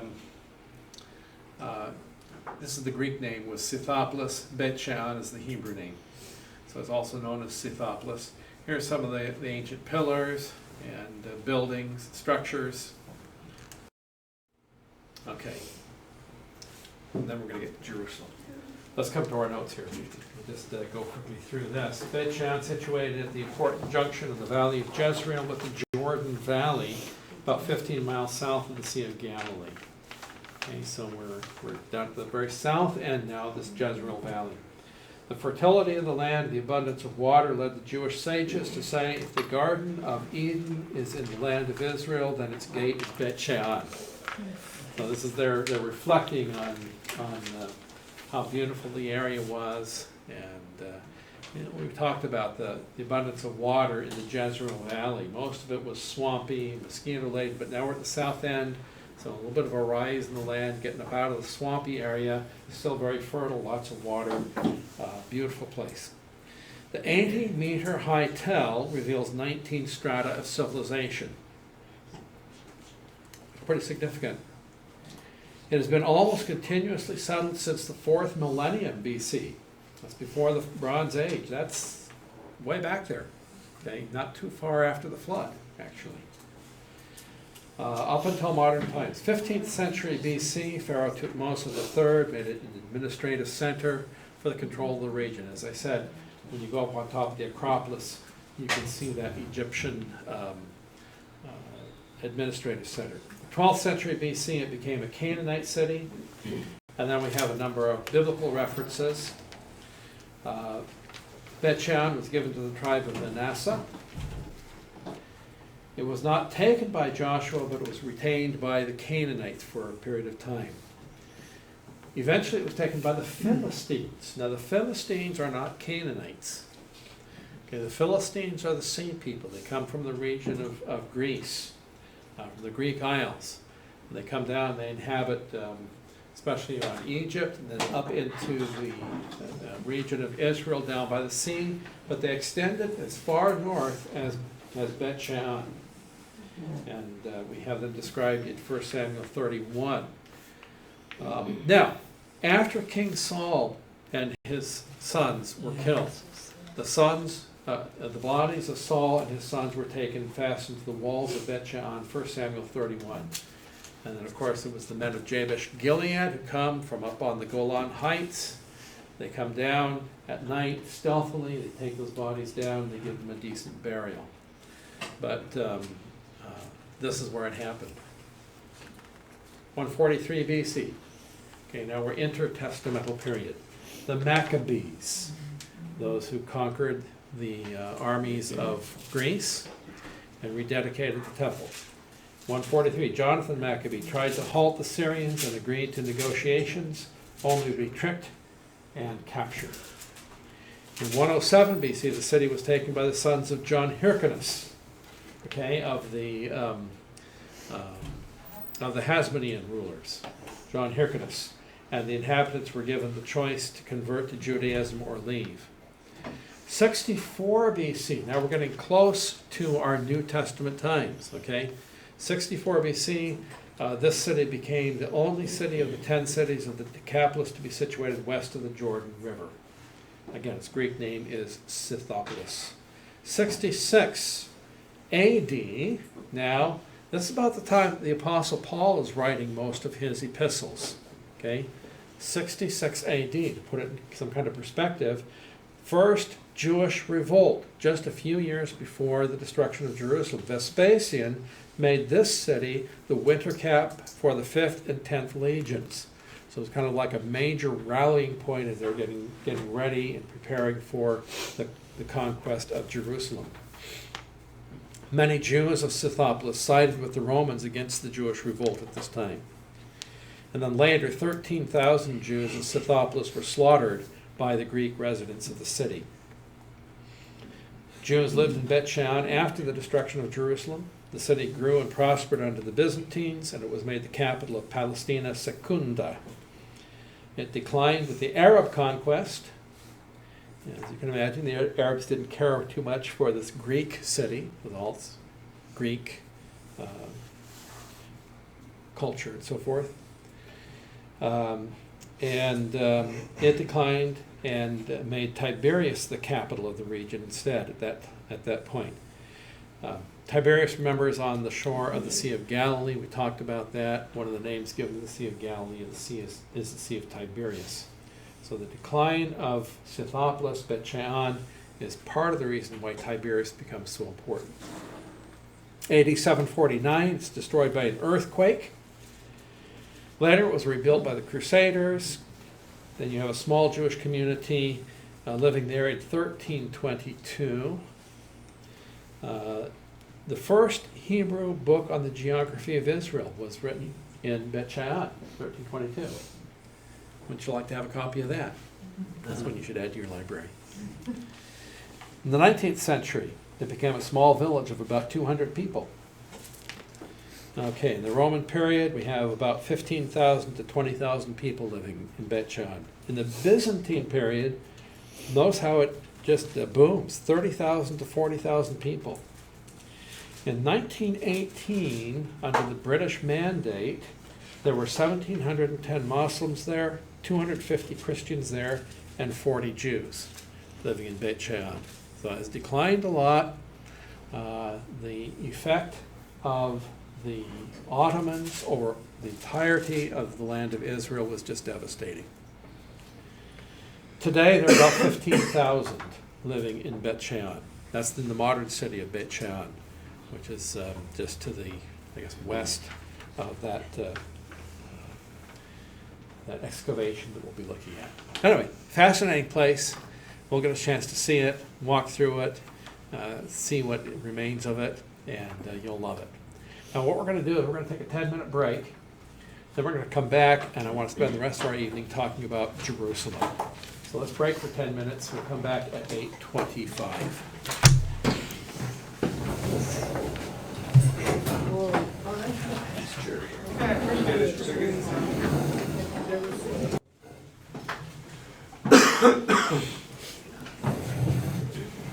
Jerusalem, otherwise known as the city of David, the city of the great king. We just saw in chapel, by the way, earlier this week, a video that's out now. You may be interested in it if you haven't seen it, called Covenant and Controversy. This is actually the second part. The first part was released about a year ago. The first part you can see for free on YouTube. And it has to do with the history of anti-Semitism. It's fascinating. It's about an hour and a half long. Part 2 was just released this past year, Covenant and Controversy Part 2. If you have an account with Vimeo, you can get it. It's not very expensive, but it hasn't appeared for free on YouTube yet that I know of. But it is really worth seeing. And Part 2 is called The City of the Great King. So, and it has to do with Jerusalem present and Jerusalem in prophecy. Tonight what we're going to be talking about is Jerusalem past, as well as a little bit about Jerusalem present and in the future. But it is one of the most fascinating cities in the entire world. What we're looking at right now on the map is the lay of the land. And I want to summarize our understanding of the geographical layout of Jerusalem in terms of 3 valleys and 2 hills. Jerusalem, the ancient name of Jerusalem was Salem or Shalem, coming from the Hebrew word shalom for peace. The Hebrew letter that begins the word shalom is the letter Shean, which is shaped like this. Okay? And this is an interesting way to remember the shape of the city of Jerusalem, the letter Shean. You have a valley here, and a valley here, and a valley here. The valley of Ben Hinnom, the Tyropian valley, and then the valley of Kidron. In between you have a hill and a hill. And that's basically what we're looking at in this map here. You'll notice that there are 3 valleys. The Kidron Valley is separating this hill right here from the Mount of Olives. So we read about the Kidron Valley in the Bible in a number of places. In the Gospels, Jesus will pray on the Mount of Olives, and then, he will actually be in the upper room, which is down in this area. He will cross the Mount of Olives over to across the Kidron Valley over to the Mount of Olives, where you find the Garden of Gethsemane on the lower reaches of the Mount of Olives. The Mount of Olives itself is up higher than the Temple Mount here. But this Kidron Valley is an important valley. King David, when he flees from before his son Solomon, also crosses the Kidron Valley the same direction as did the Lord Jesus. So he flees across the Kidron Valley over the Mount of Olives, fleeing from his son Absalom. I said Solomon, didn't I? Yeah. Absalom. Thank you. We also have in Ezekiel a vision of the glory of God departing from the temple across the Kidron Valley and fleeing across the Mount of Olives, and then returning for the millennial kingdom across the Mount of Olives, across the Kidron Valley, and entering into a millennial temple. So this Kidron Valley here, my own opinion, and I don't know anybody else that's written on this, but my own opinion is the Kidron Valley is also the valley of the 23rd Psalm, the valley of the shadow of death. Kidron is related to the Hebrew word kadar, which means dark, to be dark. And so as King David, I think, is reflecting on his fleeing from before his son Absalom, he goes across this dark valley, and he reflects on that and says, though I walk through the valley of dark shadows, which is a more literal translation of the valley of the shadow of death. The valley of dark shadows, you are with me. Your rod and your staff, they comfort me. So anyway, Kidron Valley here. Whether I'm right about Psalm 23, I don't know, but I think that's correct. Okay, Kidron Valley, an important valley. A second valley, which is barely visible today, in fact, it's really not visible until you get south of the old city, is the Tyropian Valley. In biblical times, it was much deeper. It's been filled in over the years, and so when you're up here in this part of the city, you don't even see a valley here, but it's a bit more visible down in this part. But the Tyropian Valley was an important valley in biblical times, also known as the Valley of the Cheesemakers, because many of the cheese shops that were located right up in this area, Valley of the Cheesemakers. And then the third valley is the Valley of Ben Hinnom, Valley Gay Ben Hinnom, or the Hinnom Valley, which is kind of a curved shape. And these three valleys all converge right down here, and eventually will wind up going south and emptying into the Dead Sea, down via the springs of En-Gedi. So it's quite something. In between these three valleys, we have two hills. So we can speak of this hill, or the eastern hill. This was biblical Jerusalem in the Old Testament, was located on this hill. The upper reaches of this hill are what is known as Mount Moriah, where Abraham offered his son Isaac as a sacrifice to the Lord. And the Lord intervened before Isaac's life was taken. The lower regions of it was the old city of Salem, then known as Jebus after that, and then Jerusalem. We'll talk about the various names. But this is, the other name for this mountain that we find in the Bible is Mount Zion. But when you read about Mount Zion in the book of Psalms, it's talking about this mountain. Keep that in mind as we talk about a second mountain over here. This second mountain is between the Tyropian Valley and the Valley of Ben Hinnom. In Old Testament times, most of Old Testament times, this lay outside of Jerusalem. Jerusalem was limited to this mountain. Now, a city in Old Testament times, to be a defensible city, had to have a wall around it. Okay? So right here, you can see the walls around the Canaanite city and also the city that David comes to occupy. If you were to try to extend the city westward, over here, okay, north at the top, south at the bottom, west over on the left side, east on the right-hand side, if you wanted to push out onto this hill, you would have to traverse the Tyropian Valley. It's difficult to build a wall across a valley, and it's not as easily defended. And so just the geography kept the city for years and years limited to this very narrow eastern hill. But eventually we'll find towards the tail end of the Old Testament era, this city does expand this way. And here's the peculiar thing. If you go to Jerusalem today and you tell a cab driver, I want to go to Mount Zion, or you ask a policeman, where is Mount Zion? They'll point here, actually right here. This is Mount Zion today. But that's not biblical Mount Zion. That is coming, we think, from the Middle Ages, from the period of the Crusaders, who wanted to find Zion. Same situation has happened with Constantine's mother. The Crusaders show up, they're asking the local Muslims, where is Mount Zion? They say, well, we don't know. And so they say, well, here's $20. Can you tell me where Mount Zion is? Oh, sure. Mount Zion's right here. Okay. So Mount Zion got identified as right here. And that's Mount Zion today. But biblical Mount Zion is here.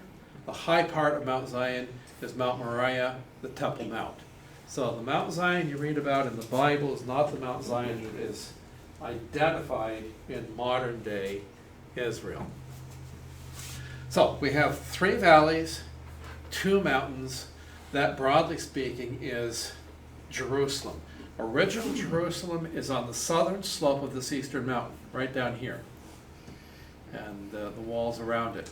In the time of Solomon, this is added to the north. Solomon builds the temple up here on the top of Mount Moriah. In David's day, this is still owned by a Jebusite by the name of Aravna. And you might recall that in Chronicles we're told that David sinned against the Lord by numbering the fighting men in Israel. And as a consequence of that, God punishes David by sending a plague on Israel. David, in his desire to stop the plague, purchases the threshing floor of Aravna, which is up here on this height, because that's where Aravna can pick up the wind. He can throw his wheat up into the air, and the wind will carry the chaff away, and so he separates the wheat from the chaff that way. The threshing floor. He purchases that, builds an altar, and offers sacrifice to the Lord, the same spot that Abraham had used generations earlier to offer his son sacrifice to the Lord. And this is where then Solomon will end up building the Temple Mount. Jewish tradition says this is also the site where Adam was formed from the dust of the ground. Because the Bible says that then God planted a garden eastward in Eden. And Iraq is east of this location. Is this where Adam was formed? Who knows? That's the Jewish tradition. The Bible doesn't locate it certainly. But that may be the place where Adam was formed from the dust of the ground. Okay, so there we're looking at the geographical lay of the city. Today, when you visit Jerusalem, you will hear about the Old City. The Old City is not this city. The Old City actually is identified by these green walls, which are from the 1500s AD, built by Suleiman the Magnificent. Okay, so these Old City walls are not biblical walls.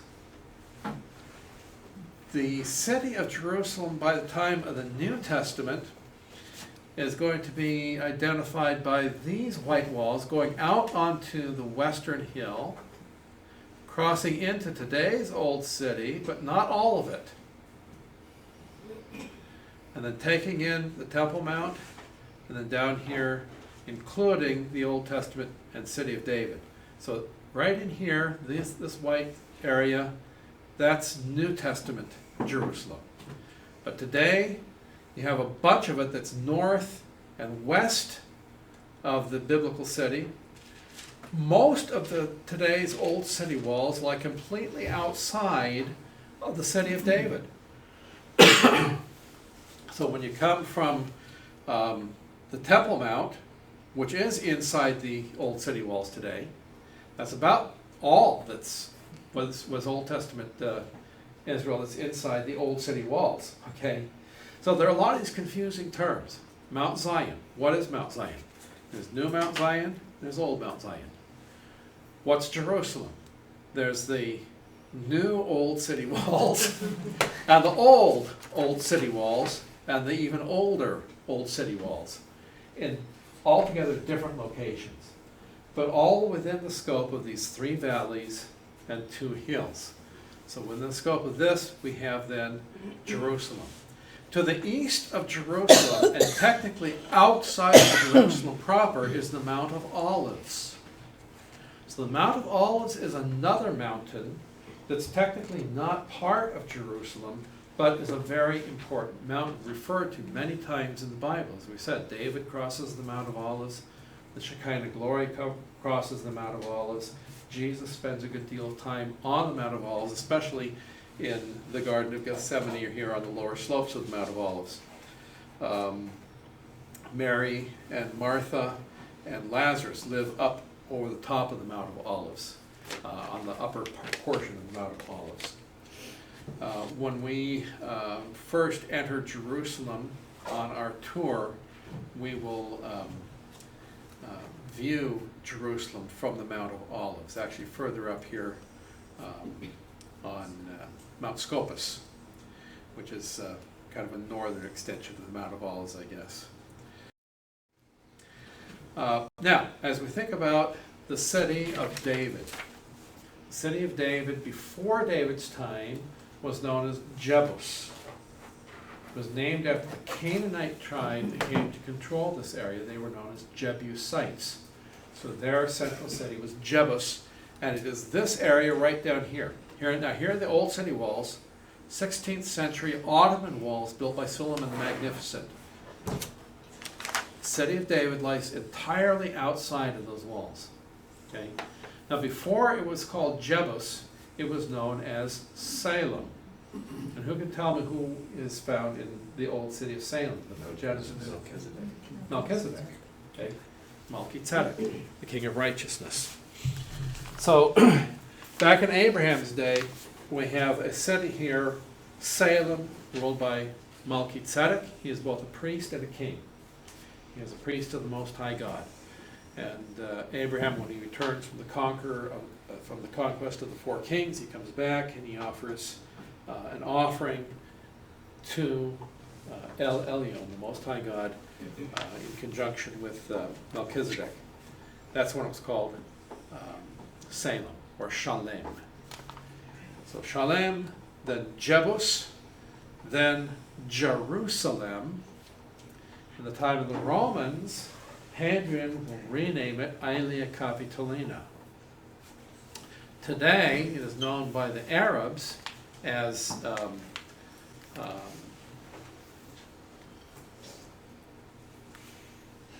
like that. I think I've got it in the notes. Anyway, the Arabs have their own name for it. The Holy City is the Arabic equivalent. Okay, so here we have it. Now, let's look at a couple of other representations of Jerusalem. From the time of Solomon, the building of the temple, until the time of Hezekiah, notice here's the city of David. Solomon expands a little bit to the west, but he can't go very far because of the Tyropoeon Valley. He extends it north to include the Temple Mount. So there is some expansion of the walls. It's getting a little ways into the so-called Old City walls of Suleiman. But still, about half of it outside, roughly half of it, if you include the temple, inside those Old City walls. Okay. If you walk around the Old City walls on your free day in Jerusalem, which you can do, the very interesting walk, to walk all around here, you can see a great deal of this. But the western wall of the temple is right up in here.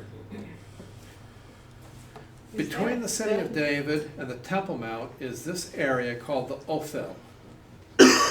And it's a rising area as you're going up from the city of David up to the high point of Araunah's threshing floor.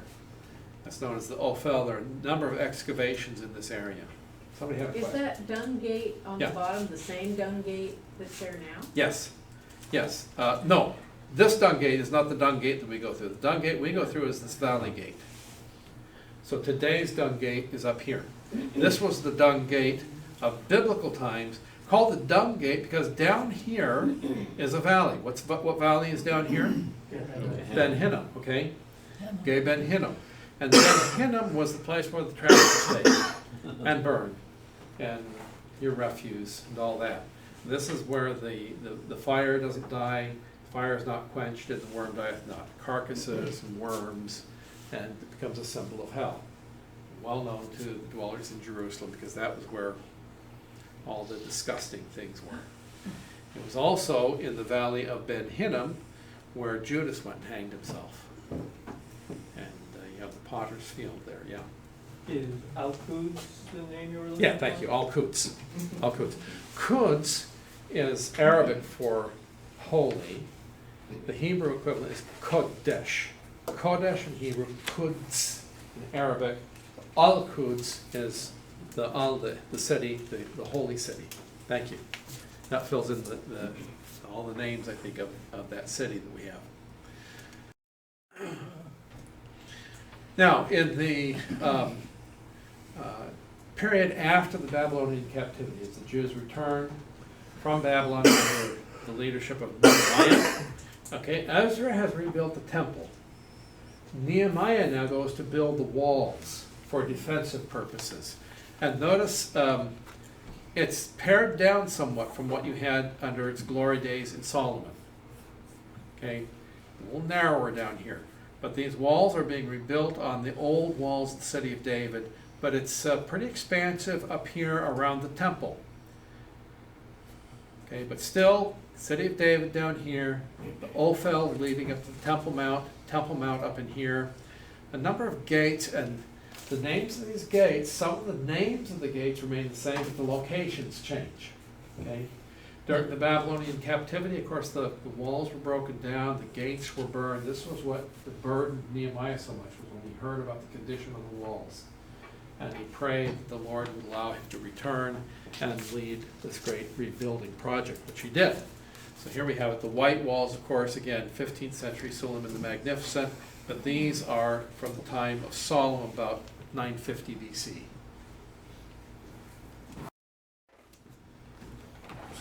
We come up now, question, comment? I'm just laughing at that. Yeah. Back on the previous one, the sepulchres of David, is that pretty much all excavated? Is that where we have all the burials of the kings? Yeah, so down there to the south of the Gihon Spring, you have the tombs of the kings. There's some debate about where was David actually buried. Now the traditional site is over on the new Mount Zion, okay? The upper room. But the recognized, acknowledged site of the tombs of the kings is over in the old eastern hill. Can we visit that? Yeah, yeah, and actually probably what we'll do is the day that we go through Hezekiah's tunnel, those who don't want to go to Hezekiah's tunnel usually go down there. I don't know if we can work in both sites for everybody. Okay, so that is an option though. Okay, now we come to the New Testament, the time of Herod the Great. And so now, again, the white walls are the new Old City walls, but look at how extensive Jerusalem has expanded. Now taking in most of what you have in the Old City walls of today. So the Jerusalem that Jesus knows and the apostles know takes in much more of this whole area here. Here's the Temple Mount. In Old Testament times, it's almost all south of the Temple Mount. Now we've got areas up here in the north, over here, over here. Because of the location of so many different walls, it's difficult to know exactly where some things are located. And one of the biggest debates has to do with the location of Golgotha and the burial site of Jesus. Where did it lie? Jesus, we know, was crucified outside of the city. Where was outside of the city? Was it out here? Was it somewhere in here? Was it within, outside of some of these walls, maybe in this area? And we'll talk about that when we talk about the different options. So the traditional site of the crucifixion and the burial of Jesus is at the Church of the Holy Sepulchre. There are good arguments for the Church of the Holy Sepulchre being the actual site. Many people prefer the site of Gordon's Calvary, which is outside of these walls, also outside of this wall. And so it may be that Christ was crucified up in here. So again, we simply don't know with 100% accuracy. These are, we're talking about locations. So if you go to the Church of the Holy Sepulchre, again, what you find is a very big, very ornate shrine. In fact, to be quite blunt, you find a building filled with a lot of idolatry. Okay. Isn't that right? Oh, yeah, it's terrible. Didn't like that place. I hated it. Yeah, I don't care for the Church of the Holy Sepulchre either.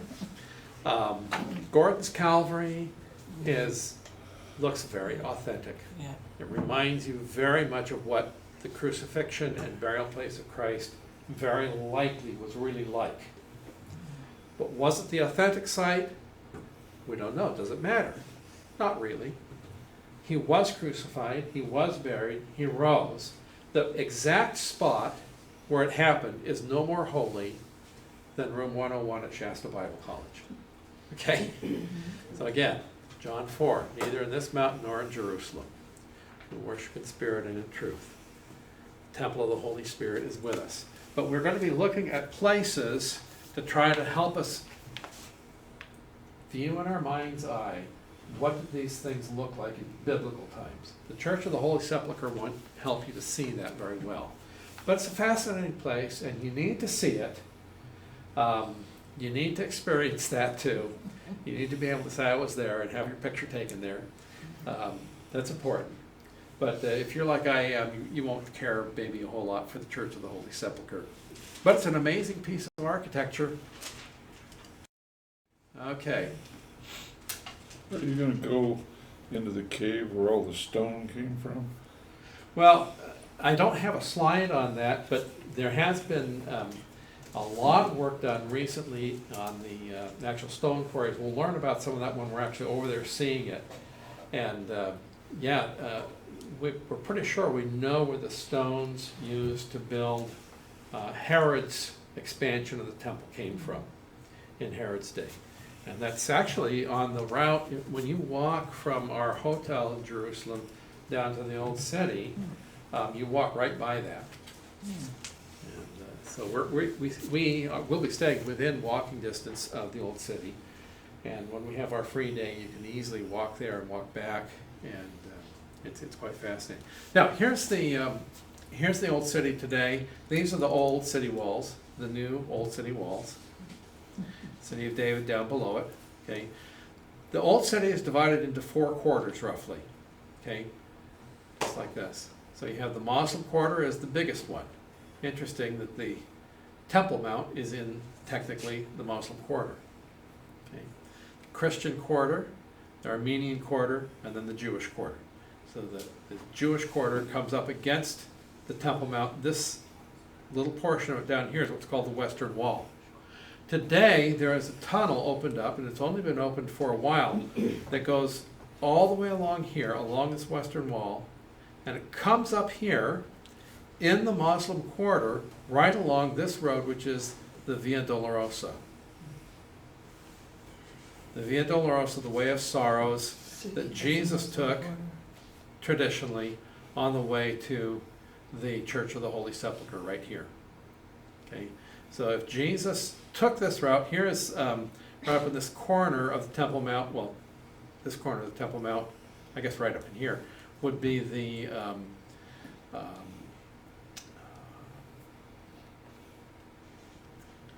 it's getting late, folks. Mosque?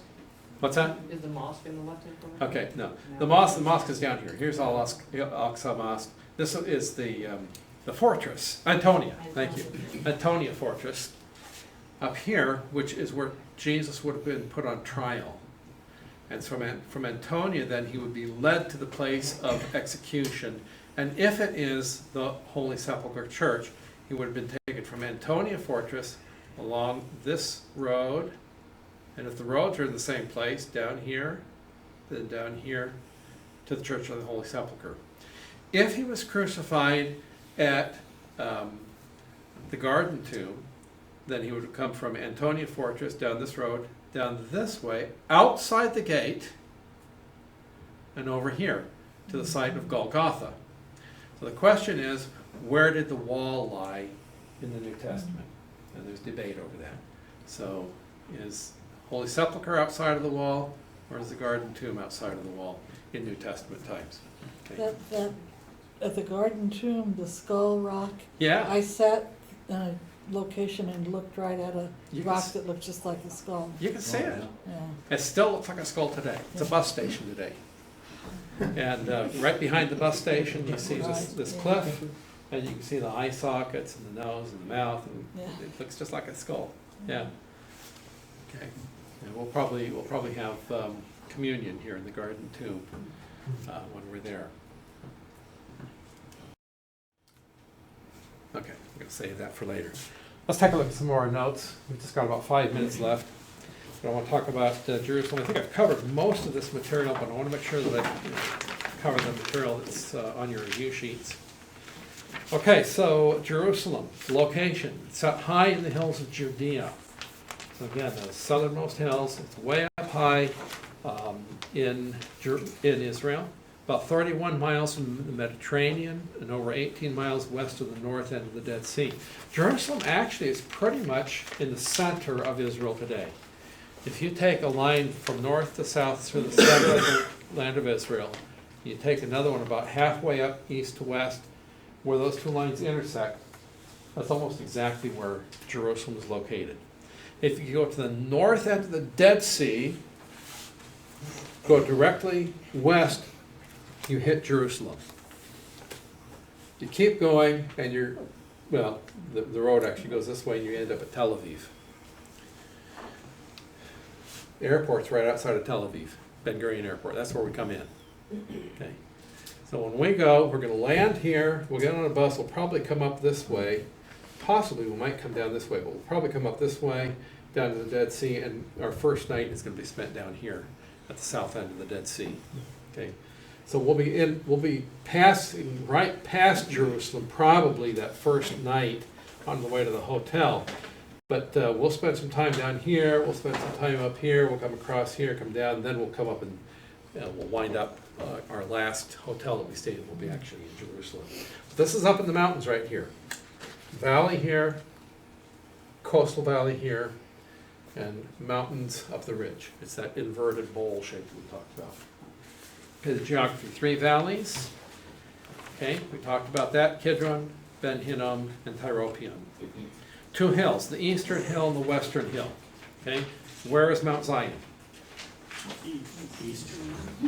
Biblical Zion is the eastern hill, that's right. But Mount Zion today, and the Jerusalem University College, which used to be the University of HolyLand Studies, is situated in Mount Zion, but it's on the western hill. Okay. Okay, so we've got 2 hills, the eastern hill, the western hill. Now, let's talk about the water source a little bit. The only dependable natural source of water for ancient city of Jerusalem is Gihon Spring. Gihon Spring is located on the eastern slope of the city of David. Remember, city of David, south of the Temple Mount, eastern slope down in the Kidron Valley. So you go down to the Kidron Valley to the east of the city of David, you find a spring that's called Gihon Spring. This is where the ancient kings of Judah were crowned. The coronation took place at Gihon. And interesting because Psalm 2 talks about the Messiah being crowned on Mount Zion. Okay, so Solomon was not the Messiah. Some people want to say that the Davidic covenant was fulfilled in Solomon. Solomon was crowned at Gihon Spring, not on Mount Zion. Messiah Jesus will undergo a coronation ceremony on Mount Zion on the Temple Mount, because he's a priest and a king. Okay, but this is Gihon Spring, located on the eastern slope of David, partway up the slope of the Kidron Valley. And from the Gihon Spring came the main water source. Now, in biblical times, you had to go down to the spring and carry water up. There was discovered a shaft by Warren coming up from Gihon Spring, and it was felt for many, many years that when David sent his men to conquer Jerusalem, that he sent his soldiers up this shaft to penetrate the city. And that's what the account that you'll read in many books today.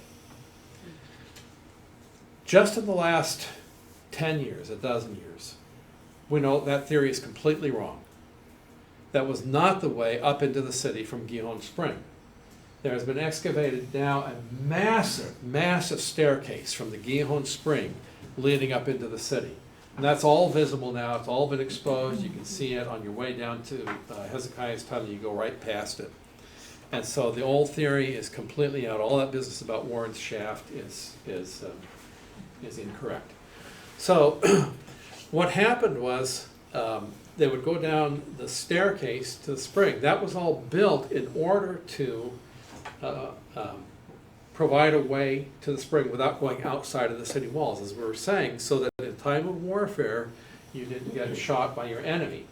And then the outside of the spring can be covered over with brush or some other kind of structures to guard it, to protect it, to hide it from the enemy so they couldn't come and poison it. But you can have access to it. What Hezekiah did in his day was he completely redirected the water supply from Gihon Spring so that it wasn't necessary to go down that staircase any longer, and he builds a tunnel underneath the eastern hill. He knows that the Assyrians are coming. He knows he's got to bring fresh water supply into the city so that if the city gets sieged and they find the disguised spring from outside, that they can still bring water in. But he knows he doesn't have very much time left. So he starts at the pool of Siloam, digging towards Gihon Spring.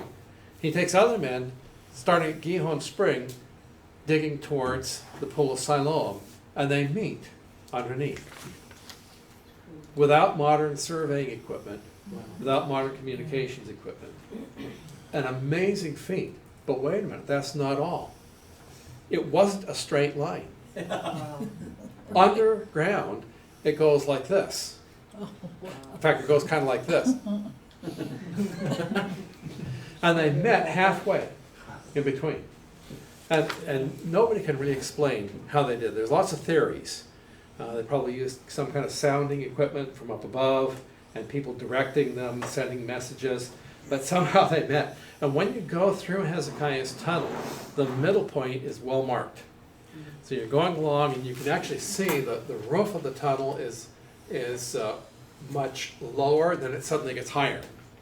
Because they were digging different amounts. When they met, they broke through, and then these two tunnels met. You can also see on the walls, you can see the pick marks made by Hezekiah's men. They're arcing this way, this way, this way as they're swinging their picks. You get to the middle point, and they're going this way, this way, this way, because they were coming from the other direction. And you have to watch kind of closely. I've gone past it several times before I realized I was past it. But if you watch carefully, you can see exactly where the middle point is, and that's where the men met. It's one of the great. I don't know if it's a miracle or not, but it's certainly a remarkable feat for taking place at that point in time. That's the water source. Okay, the old city versus the biblical city. We talked about that. The wall constructed today from 1538, Suleiman I. Talked about the four quarters, Muslim, Jewish, Christian, and Armenian quarters. There's an Arab market. You'll have fun there on your free day, going through the souk. It's fascinating. Buy all kinds of interesting things there. By the way, I might mention Google Earth. You can actually walk around in the city on Google Earth with Okay. the street scene. Great. Google Earth. There you go. Okay. Okay, point number 2, the biblical city lay outside the old city, so-called old city. Now look at the history on page 19. And here's a breakdown. I'm not going to read all this, but you have it in your notes. But in the 3rd millennium BC, the city is called Salem. That's the city of Melchizedek. Salem, or Shalem, related to the word shalom, peace. Then it's called Jebus, what comes to be occupied by this Canaanite tribe, the Jebusites, who are now 2nd millennium BC. Coming up to the time of David, David is roughly 1000 BC. That's an easy date to remember. David conquers it from the Jebusites, using not Warren's shaft, but using the monumental staircase, going up from Gihon Spring into the city, capturing the city, and making it his own capital. Prior to that, David has ruled from Hebron over the southern tribes. Now he unites both halves of Israel into one vast kingdom under the rule of David, and Jerusalem becomes known as the city of David. Okay, first temple, from the time of Solomon, 970 BC to 586 BC. This is known as the first temple era. Prior to this time, there had never been a temple. Now, there had been a tabernacle in the wilderness. After Israel enters the promised land, the tabernacle is no longer around. You have in Shiloh first. You have the location of the Ark of the Covenant, and then it gets moved around for a couple places. The Philistines get it for a while, and then it comes back to Israel. Babylonian captivity, 586 to 444 BC. Now, during the Babylonian captivity, Jerusalem is pretty much deserted. There are a few Jews who remain in the area, but most of the Jews are deported from the land. They return under Ezra, Nehemiah, and we have the Second Temple period. So the Second Temple begins to be rebuilt almost right away as Ezra comes in. So 444 to AD 70 is known as the Second Temple era. Remember, we talked about the geological eras versus the biblical eras. We're talking about biblical eras. When we talk about the First Temple, Second Temple. That Second Temple is destroyed in AD 70.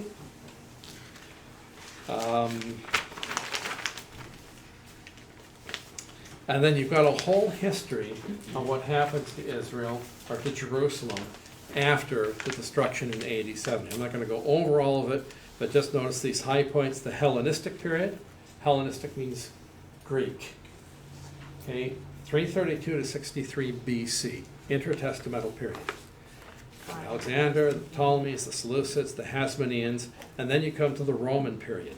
63 to AD 70. This corresponds with the New Testament era. The Romans are in control. So we come from the Greeks to the Romans, then to the dispersion, beginning in AD 70 and coming in full in 135 as Hadrian then pushes the Jews out of Judea. This now comes under pagan Roman rule, and the city becomes renamed in 135 by Emperor Hadrian, Aelia Capitolina, after the Capitoline gods of Rome. Page 21. After the Romans, the Persians move in. The Persians have it from 614 to 629. After the Persians, you have another Byzantine period. Okay, Byzantines regain control of it. These are Christian Romans. Okay, Byzantines. 629 to 638.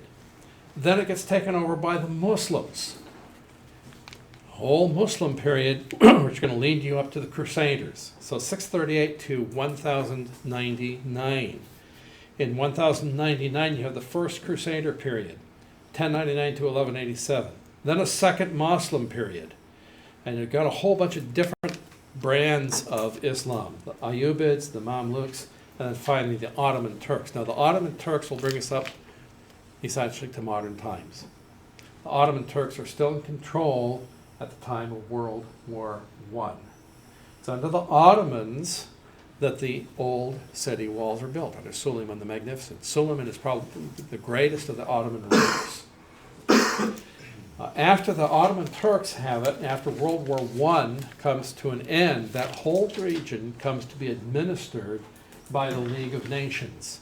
And they give a mandate to Great Britain to administer those territories, to govern them, and to set up eventually a self-governing state there. British policy at this time is defined by the Balfour Declaration, which declared that the Jews should have a homeland in Palestine. Okay, so international law says the Jews got a homeland in Palestine. But it's after World War II, the British have dragged their heels. They didn't set up a nation in Palestine. They set them up all around the other areas. Lebanon gets created to the north. Iraq gets created over to the east. Jordan gets set up to the east. Saudi Arabia gets given to the Hashemites, or to the Sauds. Egypt gets organized and so forth. But poor Palestine languishes. And so after World War II, the United Nations replaces the League of Nations, and the United Nations says, okay, Britain hasn't succeeded in doing, so this is what we're going to do. We're going to take it, we're going to split it up and give part of it to the Arabs and part of it to the Jews. Short story is, the Jews said, okay, we're happy with that. The Arabs said, no way, we're going to push those dirty Jews off into the sea. And they fought a big war in 1948. To everybody's surprise, the Jews won. And there has been a nation ever since then, and that nation still exists today. So that's the Reader's Digest version of the history of Jerusalem. We have the British Mandate, Modern State of Israel since 1948. Are there any questions before we close? Okay, we're going to be there in just a month, guys. And we're going to have a wonderful time walking around and seeing the land, walking through Jerusalem and Israel. And that's it for tonight. We'll see you next week.